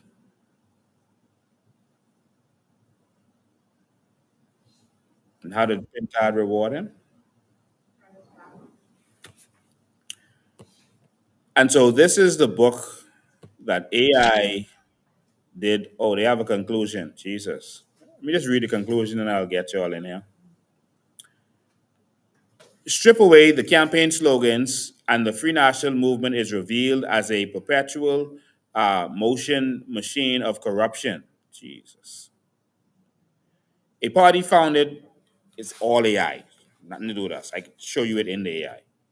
A party founded by MPs who fled one scandal-ridden camp only to merge with another has spent 5 decades perfecting the art of hypocrisy, brandishing the banner of reform while feeding from the same throw of self-dealing and patronage. The evidence presented here is irrefutable. The FNM's lineage is scandalous. Its record is scandalous. And its current leadership is scandalous. Jesus, that sounds like a speech. Let me read that again.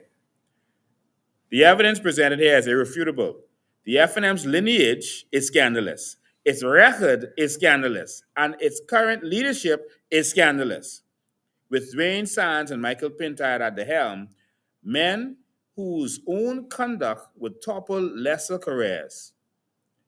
The organization remains what it has been since 1971, a political enterprise that talks about accountability even as it buries it.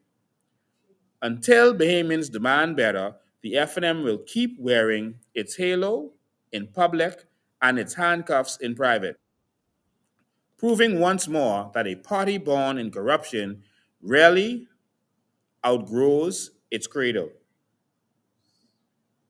It says sources. The above sources is compilation from a range of reputable news outlets and archival sources, including the Tribune, the Guardian, Eyewitness News, and other Bahamas media, as well as court records and official statements.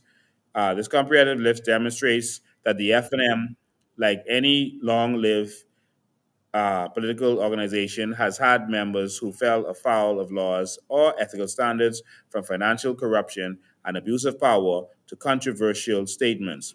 Across its decades of existence, the FNM responses have varied from acceptance of resignations to later rehabilitating figures, highlighting the party's corrupt approach to scandal and accountability. AI ended this by saying, lights out.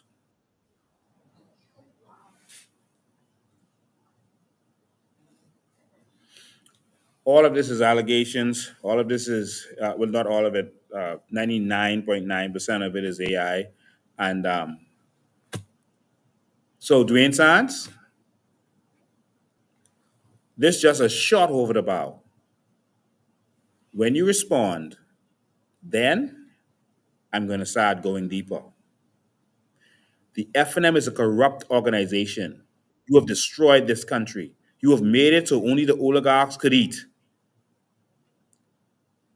You have kept the 7 pillars of this economy to the FNM UBP oligarchs. You have kept us from benefiting from our natural resources while you benefit from our natural resources. Your party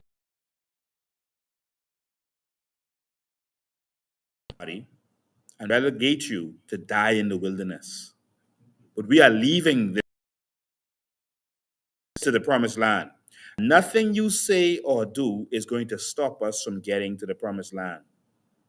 You could say what you want about Moses. You could say what you want about Joshua. But Joshua is going to defend this land. That's it. And that's all. See you next time.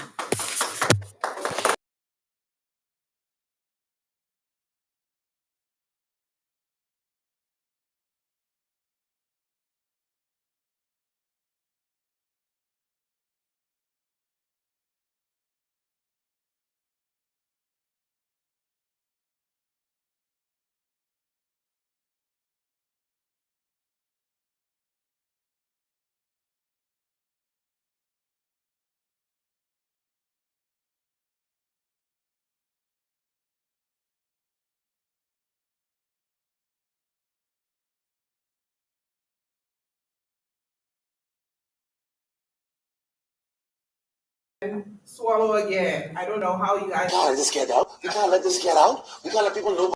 No, and we knew he was coming loaded.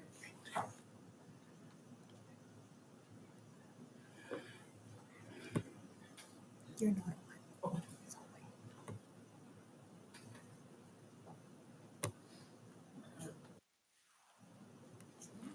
Oh.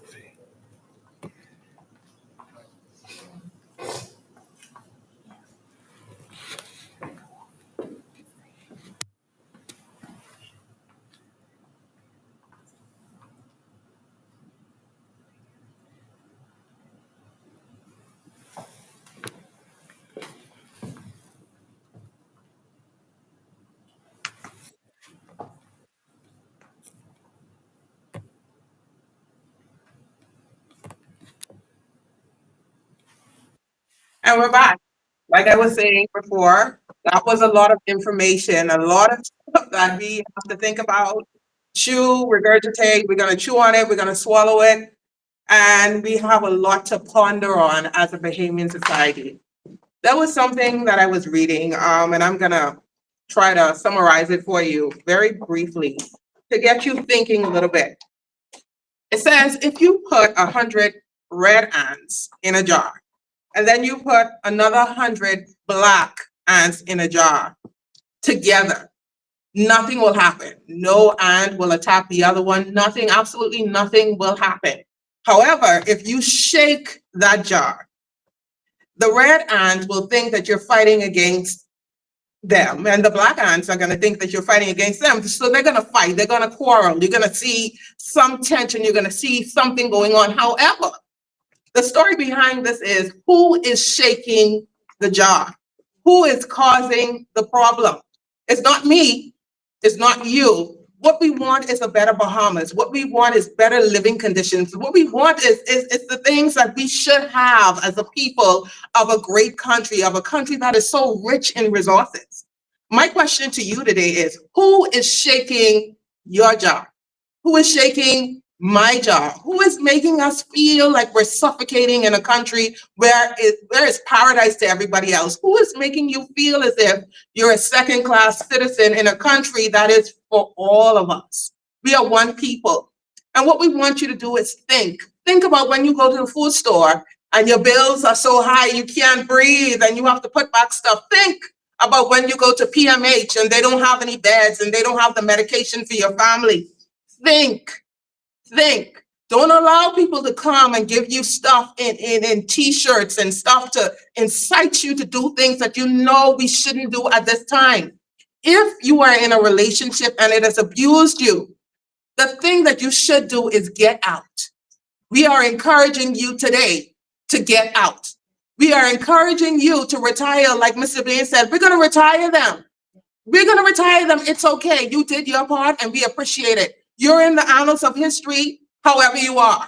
But at this moment, we're going to retire you because we see a new Bahamas. We need a new Bahamas. And Moses is taking us over. I don't know about you, but I'm ready to cross over into the new Bahamas. I'm ready to tell those people who went foreign, come back home, because home is where the heart is. We're not going to move. We're not going to fly. We're not going to go anywhere. We're staying here and we're going to take it up from the root. Everything that you did from the root, we're going to pull it up and we're going to create the Bahamas that we are proud of.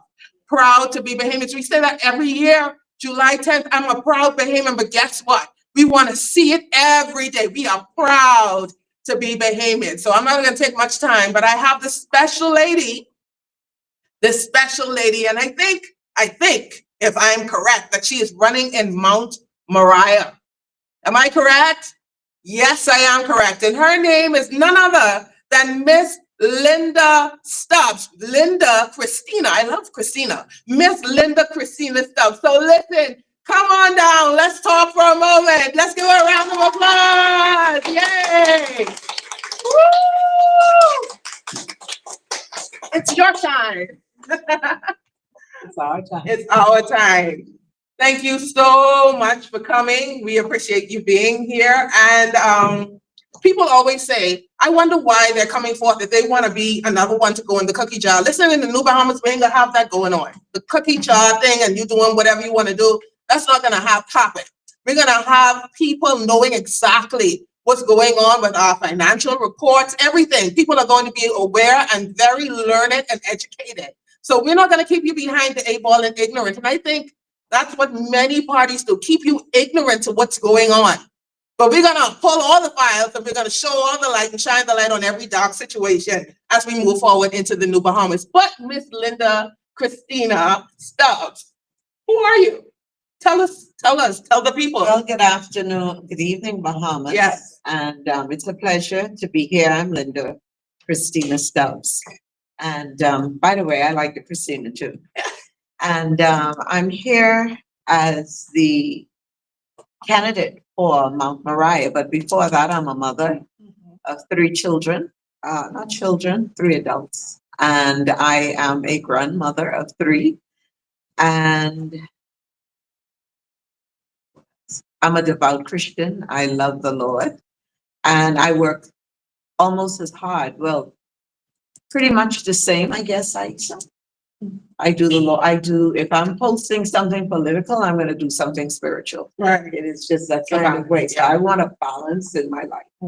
And I need people to understand that my I never have a hidden agenda. Anything that I am going to do, I'm very transparent.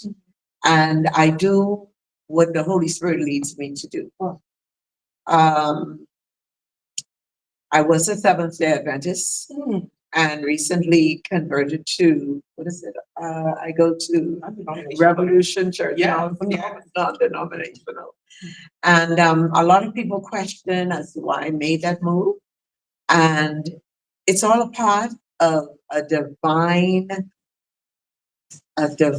journey. And I really did not set out for this. It all just happened as a matter of, as I traversed and as I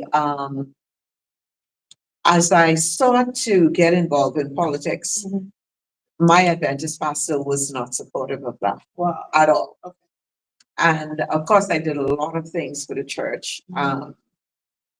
Basically, the church's designer. A lot of people, oh, by the way, I am a designer. I decorated this building, this set, and I've done a lot of exploits in this country. But let me just finish my point here.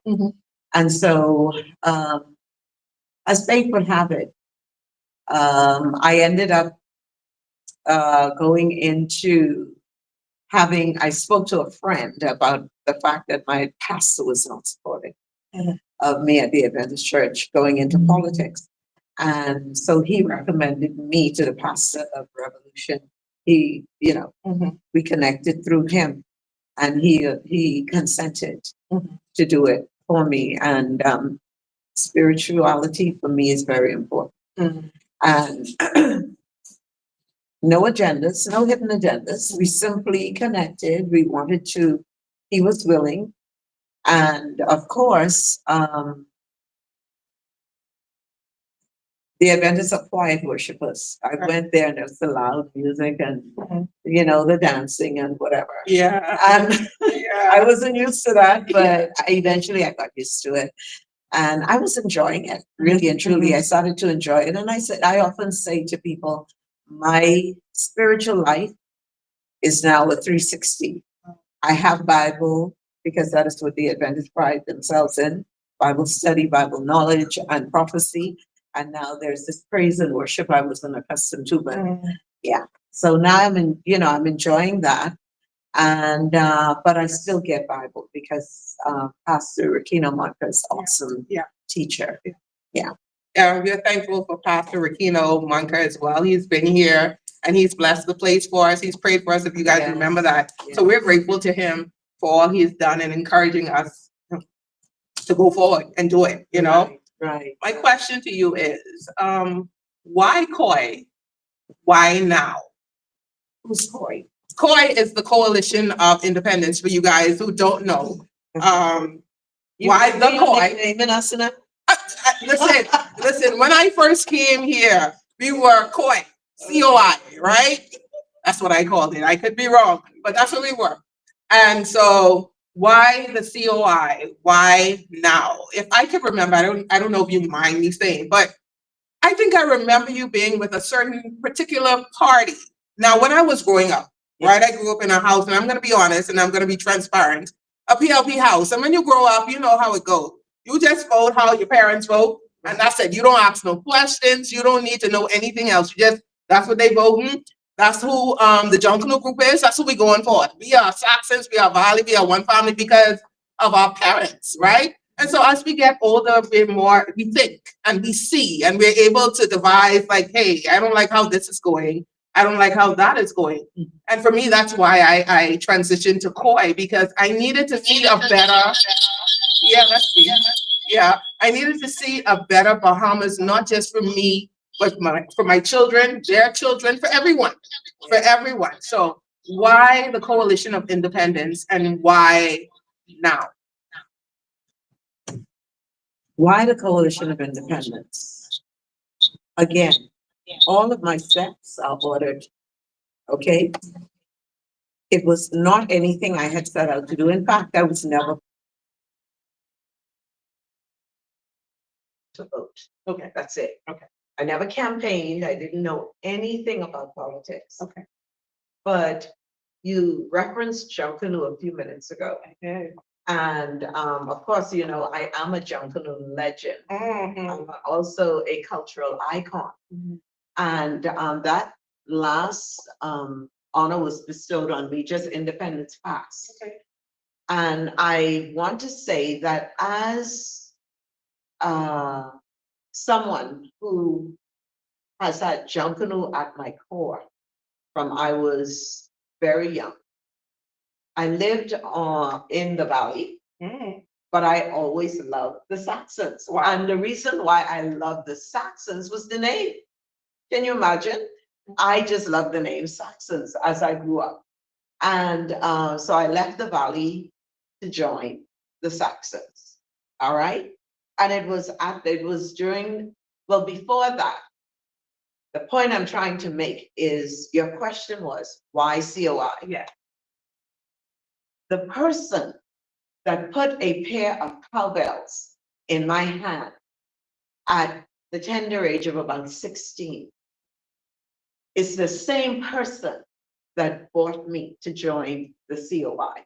Wow. Her name she's the late Cheryl Honeyroll. And she got me involved in Junkanoo. I excelled. Now she's getting me involved. She has gotten me involved in COI. And guess what? She took her wings and fly. Wow. She left me stuck here, you know, and I expect to excel. I know that I'm gonna win my seat in Mount Moriah. Okay. There's no question All about right, it. I love it. I'm proud about the fact that technically I live in Mount Moriah and technically not.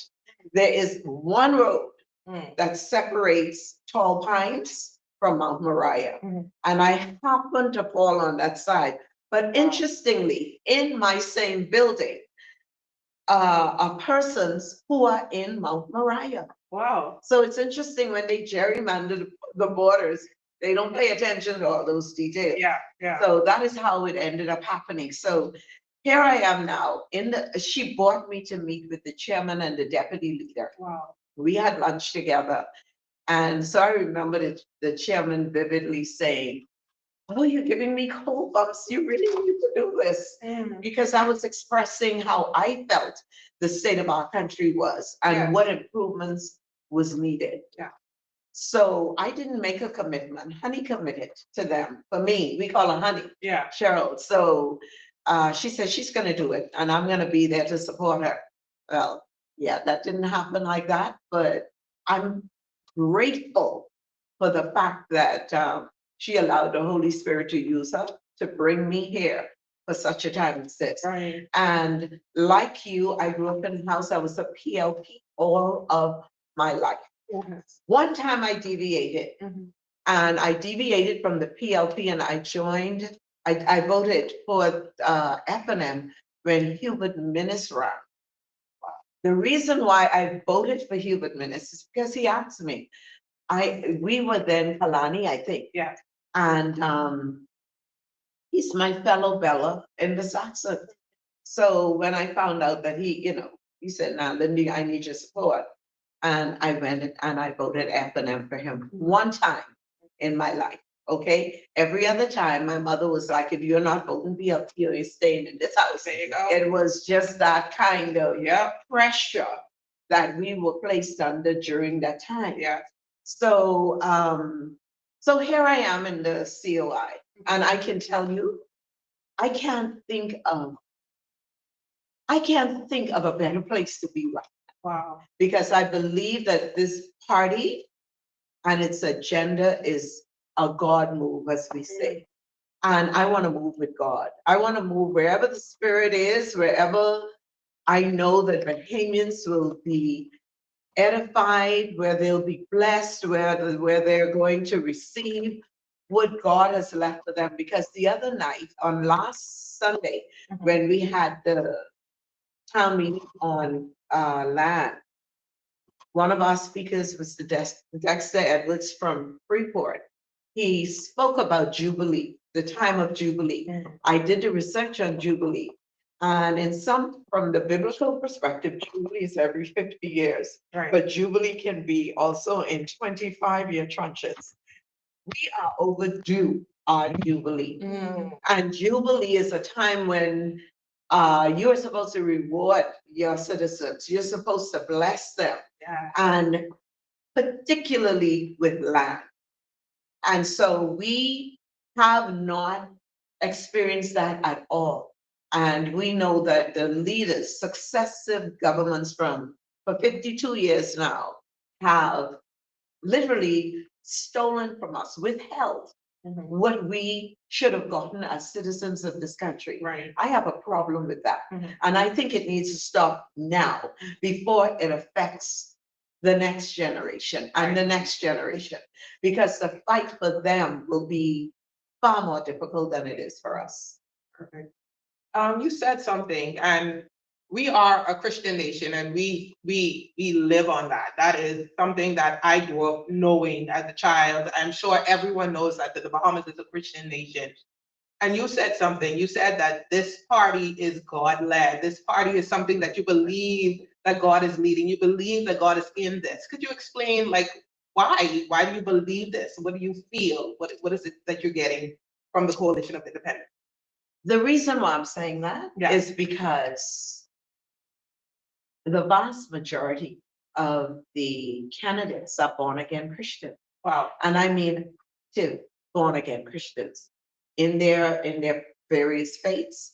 They participate, they're church goers, they love God. And then the principles of the COI in the COI's move of getting Bahamians to benefit from our natural resources, benefit by getting our crown land, etc. No one else has ever thought to do that for us. And maybe it is because we have been so dumbed down as a nation, as a country. We never knew what we were entitled to. You understand what I'm saying? We really didn't know what we were entitled to until one Lincoln Michael Bay came, along with others, because I've heard of others who were even before him. But Bahamians weren't ready to receive that. We were still in that generation who were fed that there was nothing here for us. We weren't entitled to anything, you know, and we were comfortable in being borderline poor, you know, and middle-class people. And right now, I can see not only in the Bahamas, but in the world, because I did a bit of a research and I found that many countries, including Haiti, they're like squeezing out that middle class, and they want just two categories of people, rich or poor.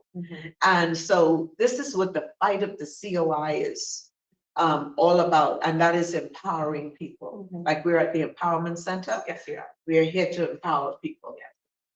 Thank you so much. I love that. And what I also thought about is, I don't know if you remember in scripture where it talked about when the children of Israel were freed from Egypt, right? There were those who said, why don't we go back? There were better graves in Egypt. Why do you want us to come out here and die? The mindset. People walked around in circles, and they didn't realize they were walking in circles for years and years. And the thing about it is, if you read the scripture, because I do, their clothes didn't tear apart, their shoes, nothing failed on them because God was with them. But they walked around, and God was giving them time to change the mindset. And I believe that's where we are. God is giving us time to change our mindset. Like the writing is on the wall. Open your eyes. Let's see. You know what I mean? Let's look and see. We don't need to be in the wilderness any longer. We have the promise. We see the promise, and we're working towards the promise. And we have people like you who have selflessly placed themselves on the line. Not that you wanted. This is something you prayed for all your life. This is something that is new to you, and you're learning as you go. And we say thank you. We say thank you for taking this mantle, this baton, and leading us into the new Bahamas. So tell us something about Moriah. How is it going on the floor? How is canvassing going? How are people receiving you? Are you being received? Let us know. I'm beyond received. Okay, I'm love. I love it. Yeah, yes, And it's because I give love. yes. You see, love begets love. Mm, You have to be the kind of person that is into people. You gotta love people. yeah, And that's a major part of winning them. yes.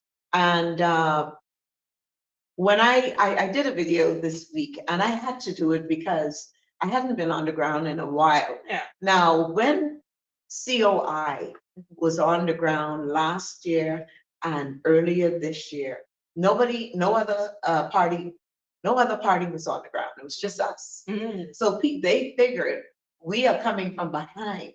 mm, They are coming from behind. wow. Because I'm almost done a complete canvassing of Mount Moriah. Wow. But my opponents don't know that.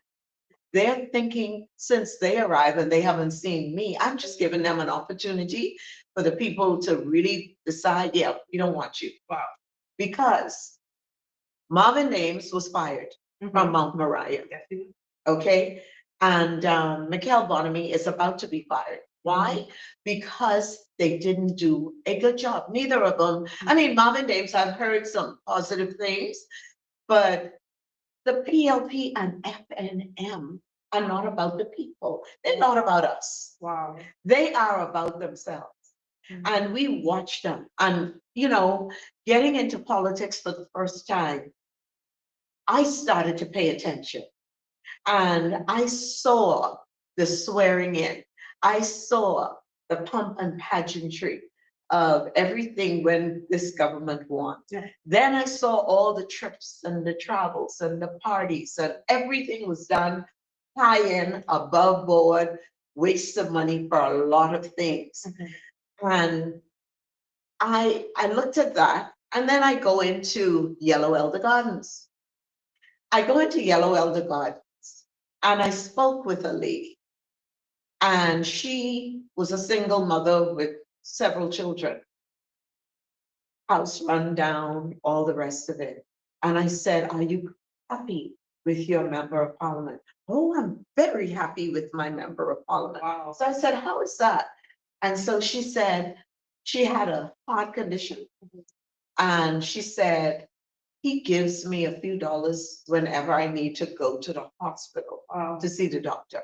Wow. So, in other words, we were conditioned to just accept The ban. peanuts. Yeah. I mean, like, I'm like, are you serious? And, Wow. and so she was very comfortable with that. Unfortunately, she passed away. Wow. And so I'm walking through Yellow Elder and I'm seeing the poverty. I'm seeing the poverty. And I'm like, no wonder there are so many murders in this area, because it's like people have no hope. There is no hope for people. And it's just, Can I get some tissue, please? I'm like really tearing up. I am literally tearing up. The story is, because it's so true, and it's really pulling on me so much, because we yes, see it every day. yes. We see it every day, and you just bringing light to it is disheartening, it's hurtful, it's painful to know that people are living like this in our country, Right. paradise, Right. as we call it. Right. Go ahead, continue. And so when you would talk to people, now that happened these things have been happening in Yellow Elder Gardens. Now, Yellow Elder Gardens has a nice upper, I'd say a middle class grouping of people, lovely homes. And people, I guess a lot of them are government employees, civil servants, etc. And really nice homes, but there are some people that are, and that pains me, because learning that we can have an acre of property in this country. I mean, did you know that there is 100,000 acres of property in Nassau, Crown land? No, and Nassau is only 21/7. Over 100,000 acres. Why do we have to pay rent? Why are we made to suffer? That doesn't even include the family islands. Nassau is one of the smallest islands in the country. Yes. And if we have 100 acres of property here, imagine what's on Eagle Throat or Andros. I mean, you know, it's just stunning. And like it was said before, though we fought, Sir Lyndon and those fought against the white oligarchs, only for the blacks that we voted for and believed in to form a black oligarch. And so they kept their feet on us. They kept their feet on the average Bahamian. Yeah. They had no regard for us. They didn't want to see us prosper, and they just wanted us to be subservient to them for the rest of our lives. And unfortunately, my mother's generation, her mother's generation, etc., they settled for so little. But you know what? They found happiness, because I grew up on a family island as well. I've had that experience, and we didn't even know we were poor. You know what I mean? Because we farmed, we fished, we swam in the ocean at will. We did whatever we wanted to do, and we were happy. But now we have the millennials and the Gen Zs now. They're educated. The Bible says in the last days, knowledge will increase. Yes. And they are weaker but wiser. Yes. And they're not tolerating this government or the FNM in anything that they're doing. They're not about that. They want what we are entitled to. And I think that they're gonna find that these previous governments are gonna find that the young persons are coming for what they are entitled to. Yeah. And I want to say as well, social media and all these platforms, IG, Facebook, has made the world so small. Yes. So we see what other people are doing in their country. We're seeing how things work in other countries. Yes. And then we look back at us and we're like, we're a little behind. Well, a lot. We are a lot behind. We're lagging. You know what I mean? And the thing about it is they want us to accept this. This is it. This is all you get. And I want to say no. The wall, I think it was Culmer's Wall. That's what they call it. Collins Wall. Collins Wall. Yes. That has been not tore down entirely, but most of it is torn down. Yeah, right. We are a free people. Come on, Bahamians. We are a free people, free to think for ourselves, free to make decisions, free to ask questions, difficult questions to people like you, difficult questions to the member of parliament, whoever they are. Ask those questions. Let's not go for food because it's not going to work. Let's not go for drinks because they're famous in feeding you and giving you drinks, and then you make a decision. You're pacified for that moment and you make a decision out of that, out of the excitement. But let's think, in the next 5 years, do you think we would make it as a country like this? In the next 5 years, if we elect or re-elect either one of those parties, do you think that we would make it as a people? What do you think will happen? And I'm going to put this question to you. As a country, in the next 5 years, and we don't even want to speak this, but I'm trying to get you to think, Bahamians, because we don't even want to go there. Right. But in the next 5 years, as a people, if we re-elect, what do you think will be left of our great Bahama land? This is the year 2025. Yes, it is. 52 years post independence. Mm-hmm. We still have, I've met a lady in Stapleton Gardens, not Yellow Belt, Stapleton Gardens, who every month, she works for government minimum wage, who every month has to make the decision as to whether she's going to pay the rent or she's going to buy food for her family. And she said whenever she had to pay the rent, the neighbors would feed her and her children. Wow. Okay? Stapleton Gardens, not Yellow Belt. Wow. Now, Millennium is a very unique area. Millennium really is a hub for civil servants, teachers, nurses, though that is police officers for the most part. they make up Millennium Gardens. Millennium is the newest of the three areas. And I can tell you that I love Millennium. It's very clean, very tidy. A lot of prices are in there, and you can see it's fairly a much newer area. But people are still struggling. People are still struggling, Aisha, and there's just too much of a struggle in Stapleton, where I live. And that's another thing. Mount Moriah is going to make history. Wow. History, because they're going to elect the first female member of parliament. Okay, yeah. Yeah. Yes. Yes. The second bit of history is they're going to elect the first resident member of parliament. All right, so Mount Moriah is going to be a unique area in that they have their member of parliament living among them. And so I have visions and dreams for each of the areas, because inherently they all have different needs. Right. All right. They all need to be empowered, mind you. Yeah. They all need their crown land. They all need their natural resources. Yes. They all need whatever it is they're entitled to Yeah. in this country. They need to have it. Yes. And, you know, it is my intention, once the COI or when the COI forms this government, that everybody in Mount Moriah is served. Wow. Okay? Yeah. That they get what they're entitled to. Wow.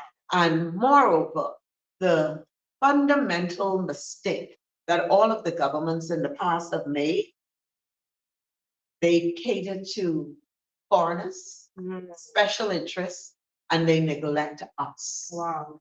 Nothing is ever done for the people. They will come to us, and I recognize this Christmas past. When I was campaigning during December, you know, you have residents that said, oh, the member of parliament, he gave a turkey to this house, but not to this house. And so he chooses all those that supported him. Wow. All right? We are beyond turkey. Yes. Yeah. Give us our land. Yeah. And give us our money. Yeah. And we could buy as many turkeys as we like. That's right. We're beyond that. Yeah. And this is what Bahamians need to recognize. Yeah. Listen, get out of that, we said, stinking thinking. Yeah. And let's elevate ourselves. Yeah. And let's learn to expect more. Insist that your government provide what the bare essentials that they need to provide for you. Yeah. This thing about jobs is another thing that irks me. That when I hear our Prime Minister Brave Davis and those talk about, oh, and we're going to provide jobs. We don't want any jobs. We want opportunities. Yeah. We want empowerment. Let us decide whether we're going to work for someone or we're going to take the money that we have been given and invest it into business ideas and let us fly. You understand what I'm saying? Now, that's another thing. Mount Moriah is getting a member of parliament unlike any. Unlike Any. any. In the past. I hope you hear it. You understand what I'm saying? Yeah. Unlike any. Why? Because I'm coming, once they start getting their money right, I'm gonna train them in the various skills Right. that they can invest into for themselves. You understand? So me? they can see a turnaround. They can see a turnaround in Yes. their money. In their, you know, whatever they receive. Yes. They can flip that, make money, That's and right. empower themselves. And what I'm bringing to Mount Moriah, the others aren't qualified for. Oh, come on. We clocking it today. Okay, they're not qualified. Yeah. They can't do what I'm gonna do for Yeah. Mount Moriah. Yeah. All right, and so I'm just so excited. I don't want to say too much Yeah. about it, but another exciting thing is happening in Mount Moriah. Mount Moriah is the first constituency to pioneer Meet the Candidate. Wow. An official Meet the Candidate, which is coming up in early September, Wow. where we're not doing it together. We'll all be given a day or an evening where we have to present our vision for our constituencies. And so I'm gonna be the first candidate Wow, out of the gate. as you are today. The first. As one I out of am the out of gate. the gate, okay? Absolutely. And so I'm looking forward to that, Yes. to present my vision Yeah. for Mount Moriah. Yeah. Stapleton, like I said, Stapleton has its needs. Mhm. Millennium has its needs, and definitely my baby is going to be Yellow Elder. Yeah. To bring them up to par, Yeah. you know? Yes, and we want to say anyone that has questions for Miss Stubbs, sorry, you can put it in the comments and we will respond. She will respond as best as she can. Please drop it in the comments. If we don't respond now, we will respond after the show. And we're gonna wrap it up a little bit. Is there anything else, anything about Junkanoo? Because I know you were saying something about Junkanoo. I don't know if you want to say anything about that before we go. But is there anything else you want to say before we go? Well, Junkanoo right now, and as within the COI, there are shadow ministers for various ministries. Right. Right now, I'm being looked at or being considered for the shadow minister of culture. Mm. Now, let's talk about culture a second. There has never been a ministry of culture in the Bahamas. Right. Culture has always been treated like a stepchild, because there's a part of it attached to tourism now, and then there's a part of it attached to youth and sports. And so we are going to have a ministry of culture. Right. And I shared my vision for this when I was interviewed by Mr. Bain and the Secretary General and the Chairman. Wow. So when I did my interview, that was so funny, Aisha. Give us a little something. So I went in for the interview and they were asking me all these questions. And so I started asking them questions. I was saying, so, well, the protocol is that we ask the questions, but it's okay. You can go. Wow. That was so funny. It was. Because it had to be interactive. I needed to know what I was getting into. Yeah. And, they wanted to know more about me. But that's just the way it is for me. But I'm just saying, as far as culture is concerned, I have amazing plans and ideas for our Ministry of Culture, which will include all aspects of culture and Junkanoo. And right now, Junkanoo is, they're going through something right now. Yeah. Between the government and the JCNP. And it is affecting the parades, possibly the parades coming up for Boxing Day. Right. And we want we want the world of Junkanoo to know that the COI sympathizes. Okay.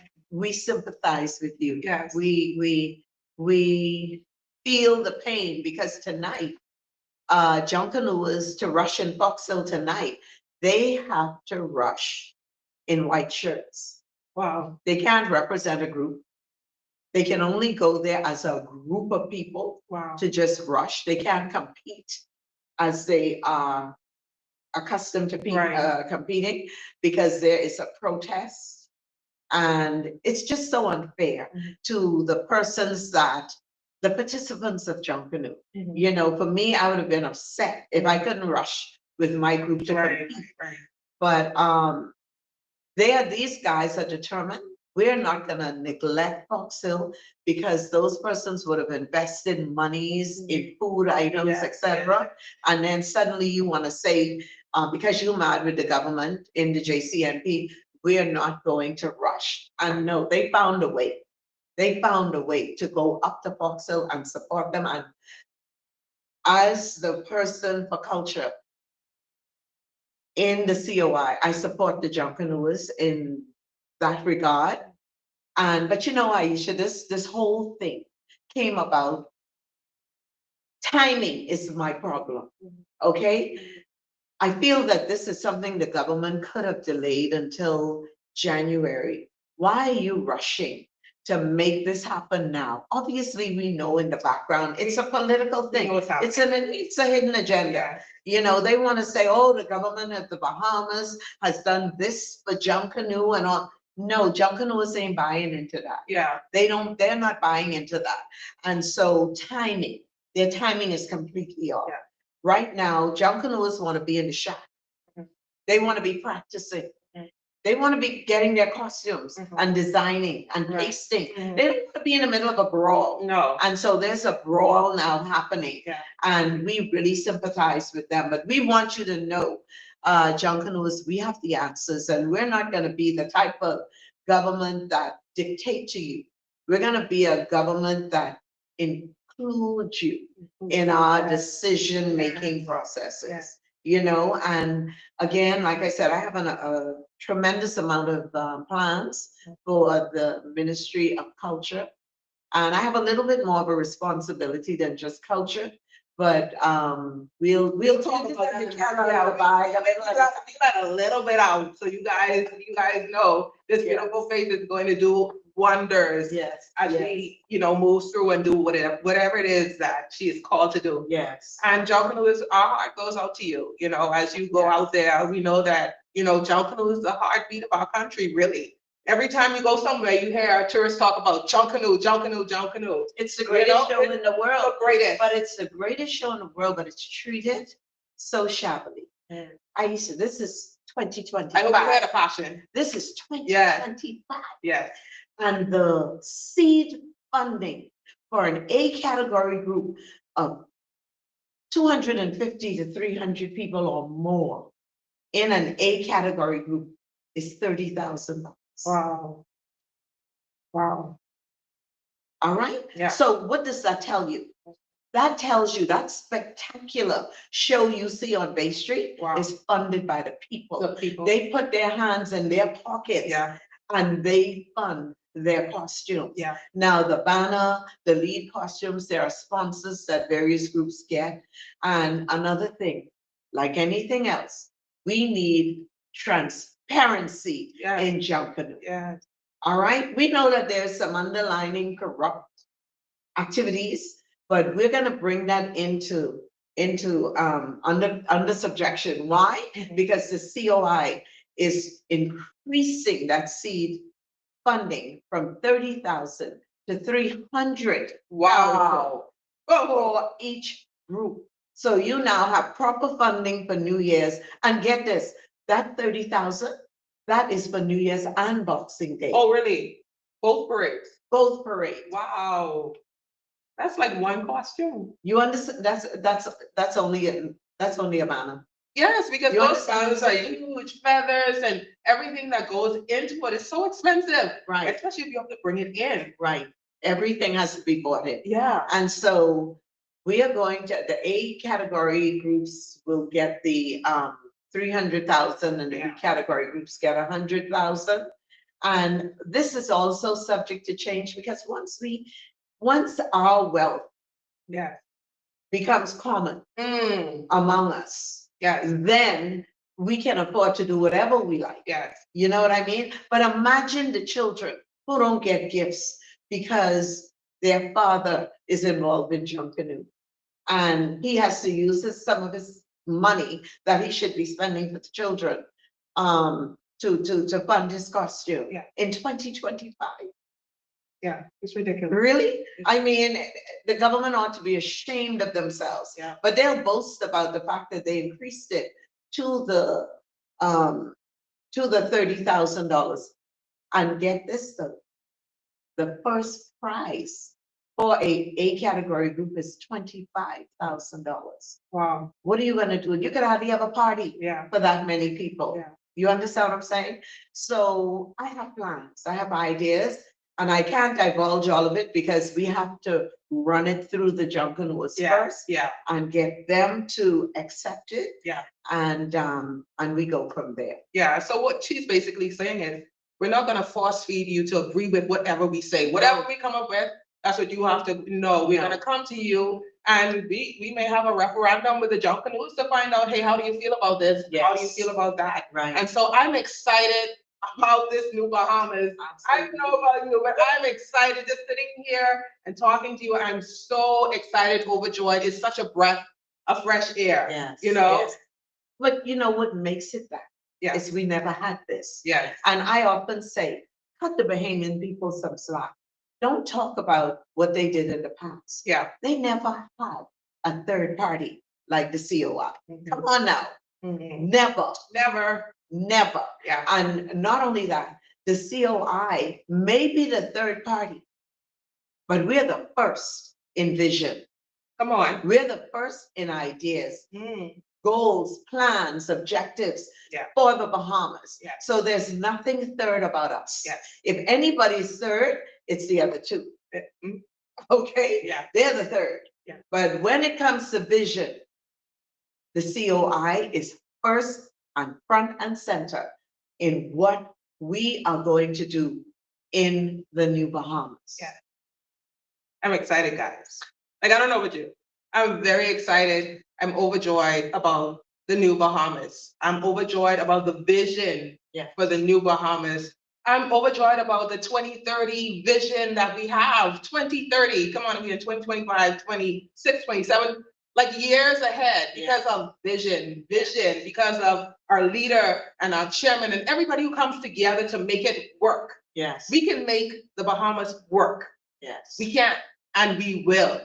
So again, this is Miss Linda Christina Stubbs, your candidate and your next member of parliament for The next member of parliament for Mount Moriah. for Mount Moriah. Let there be no mistake. No mistake. Don't make no mistake. No mistake. Thank you for coming and sharing with us and talking to us again. If you have any comments, please put it in the comments. We'll get back to you. And I want to let you know that we will be here tomorrow at the Empowerment Center. Sorry, I was tearing up because there's so much going on in our country. And if you have a heart, you will feel it. But tomorrow we will be here with the Women's Association with their stakeout cookout. So if you're looking for some real food tomorrow, or you just want to hang out and talk and chat with some real Bahamian people who have real vision, please hit us up. Come down with your money. What are the hours? I think it's from 12 to 6. Is it? The hours for the 12 to 6? 12 to 6 tomorrow. So we want to see you. Come on down and we will be here to talk to you. I am hoping that some of the candidates will be here as well, that you could just chit chat with them as you come to get your food and all that wonderful stuff. But if you haven't seen your candidate, you can put the names down. If you have something to say to one of them, please let us know. We're here for you. We're not going to tell you how to do what you do. We want to work with you to do it together. Yes. So we're here again with Miss Linda Christina Stubbs. Yes. And we thank you. To be here. Yes, we thank you for allowing us into your home. We thank you for being here with us all of this time. And we want you to know that we see you, we care, and we're concerned about everything that is about you and your family and your life and all that wonderful stuff. But we see you and we want you to know today that you are enough, Bahamas. You are enough, and we are crossing over to the New Bahamas. I just want to say a word to Mount Moriah. I'm at a point now where we're looking to conduct our election of officers for the constituency. Okay. So if there's anyone in Mount Moriah that has an interest at that level, please contact me. Yes. Also, we need poll workers, everybody that is necessary to ensure that we have fair and transparent processes. We know they like to cheat. Mr. Bain showed you that last week. Yeah. He won the by-election. The one in Pinewood. Pinewood. Yeah. He won Pinewood. Wow. But we saw the information. So that's just so sad.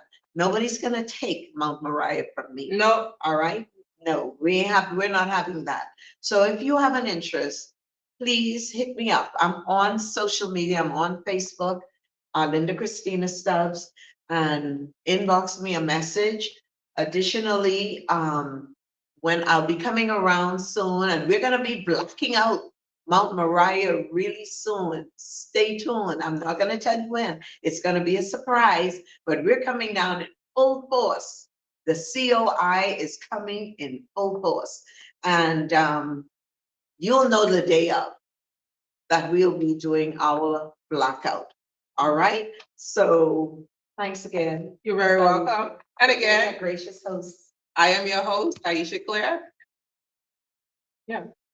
I'm your host, Aisha Claire, and thank you for being with us. And we're gonna have our president, Mr. Lincoln Bean, come and say something. Thank you guys so much for staying with us and rocking with us. Thank you. Thank you, ladies. You did a phenomenal job. I think you can just take it back.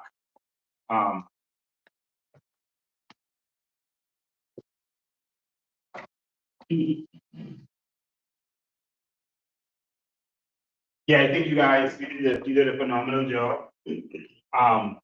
Congratulations. Oh, thank you. It was a very interesting interview. I just wanted, before we go, something I should have brought up earlier, but I wanted to mention, I brought everyone aware that polling division number 8 had a turnout in Pinewood of 105%.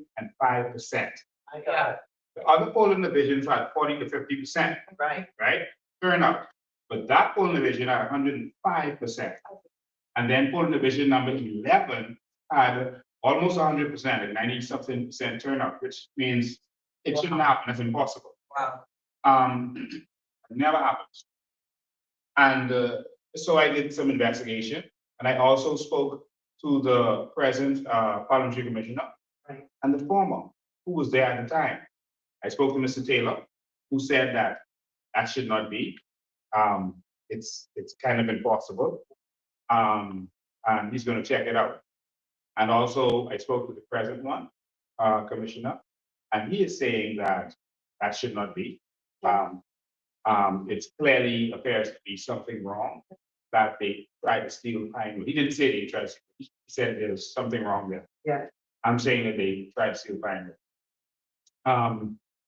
He did some preliminary investigations, and he said he noticed that the overseas ballots went to number 8.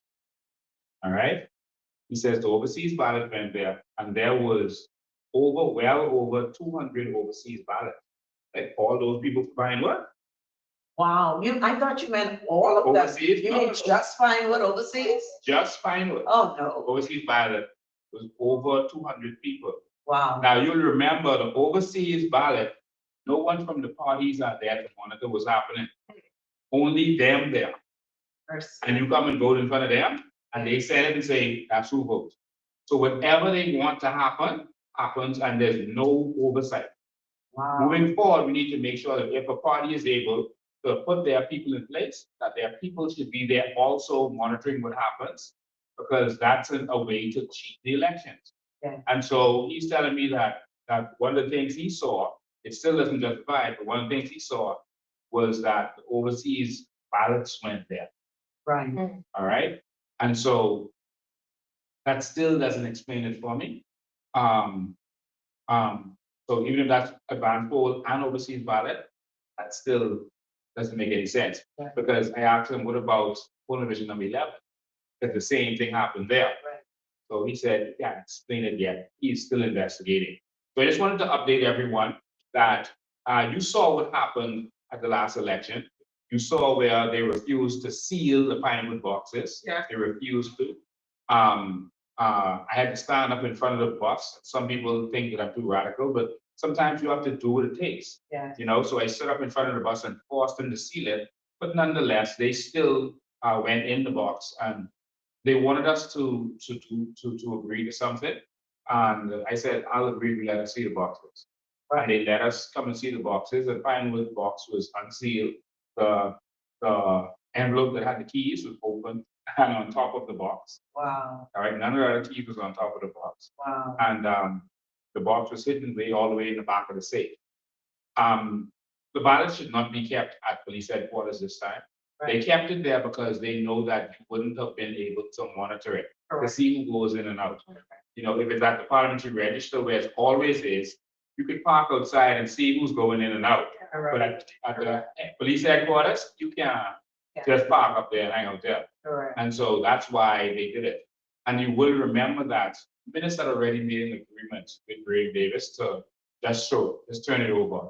And so, of course, they're going to stuff the box with PLP votes because they already made that deal, right? And so we have to make sure that they don't steal this election, because they are now doing it in a different way. Yeah. They're using passports and voter cards, et cetera, to steal the election. We just got notified of some Dominicans who got passports after they were taken in. Yeah, yes, after they were taken in, their vote was taken from them. Now they have to vote back, and now they have passports. All right, not work permits, passports. All right. The idea is to vote. So we're seeing a lot of skullduggery Yes. going on. And so we know what they're trying to do. They're trying to take this country from us. They're trying, but we're not gonna let that happen. I want people to go on YouTube and see what's happening in Haiti. We don't need that to happen here. No. All right? And it's happening there because no one did anything. No one stood up. They saw when the corruption started, and they saw where it was going, and they let their country go by. Wow. People are being raped viciously. I was watching a documentary today. Yeah. Part of it started to play at the beginning of this broadcast, where children 6 years old being raped violently. 20 men raping one person. Yeah. 20. They're just raping women. I gotta protect our women. But can't they see they're doing this to themselves? I mean, like, you're not hurting the people who are hurting you. Like they say, hurt people, hurt people. Yeah. Ray's background is from there, so he's gonna look out for them. Pindad's background is from there. They say his mother is a Haitian, his biological mother. Spent to doctor them. And so they're gonna look out for them. I have to look out for our women. Yes. All right. Not hating on anyone who's looking out for their people, Right. but y'all are my people. Yes. All right. I gotta look out for y'all. Yeah. I can look out for our Bahamian people and our children. Because I'm not letting that come by any means necessary. We're not letting them take this Bahamas. No. And the Frankie Florida, who threatened Kai Mills, don't let that happen again. I'm hearing that he was placed under arrest. I hope that is so. Kai Mills is not alone. And don't you ever forget that. You have insulted Bahamians in this country, called Bahamians stupid, saying that your children are smarter than our children. That you discriminate, not us. That we are stupid as Bahamians. You've insulted us. And then had your prime minister give you crown land as a reward for insulting Bahamians while they are attacking Bahamians on their land. Frankie Florida, don't you ever let that happen again. We're going to make sure you're prosecuted to the fullest extent of the law. No. But don't do that in my country. Because we've been good to you. We bought your CDs that you were selling on the streets when you were selling CDs to try to make it. We let you live in our country. We educated you. We housed you. We let you go to our hospitals. And then you disrespect us. And now you're threatening Kai Mills because he's standing up for this country. Don't you ever let that happen again. Not in my country. Thank you. Thank you. And thank you. Thank you, Kathy. I enjoyed it. And Mr. Bain, that question of how polls are managed and controlled and our ballots and all that, that was solid. All right, I agree. We do have a plan, but we can't talk it. No, we can't talk. Yeah. All right, we out of time. We're out of time, guys. See you guys next week Sunday. Same place, same time. See you.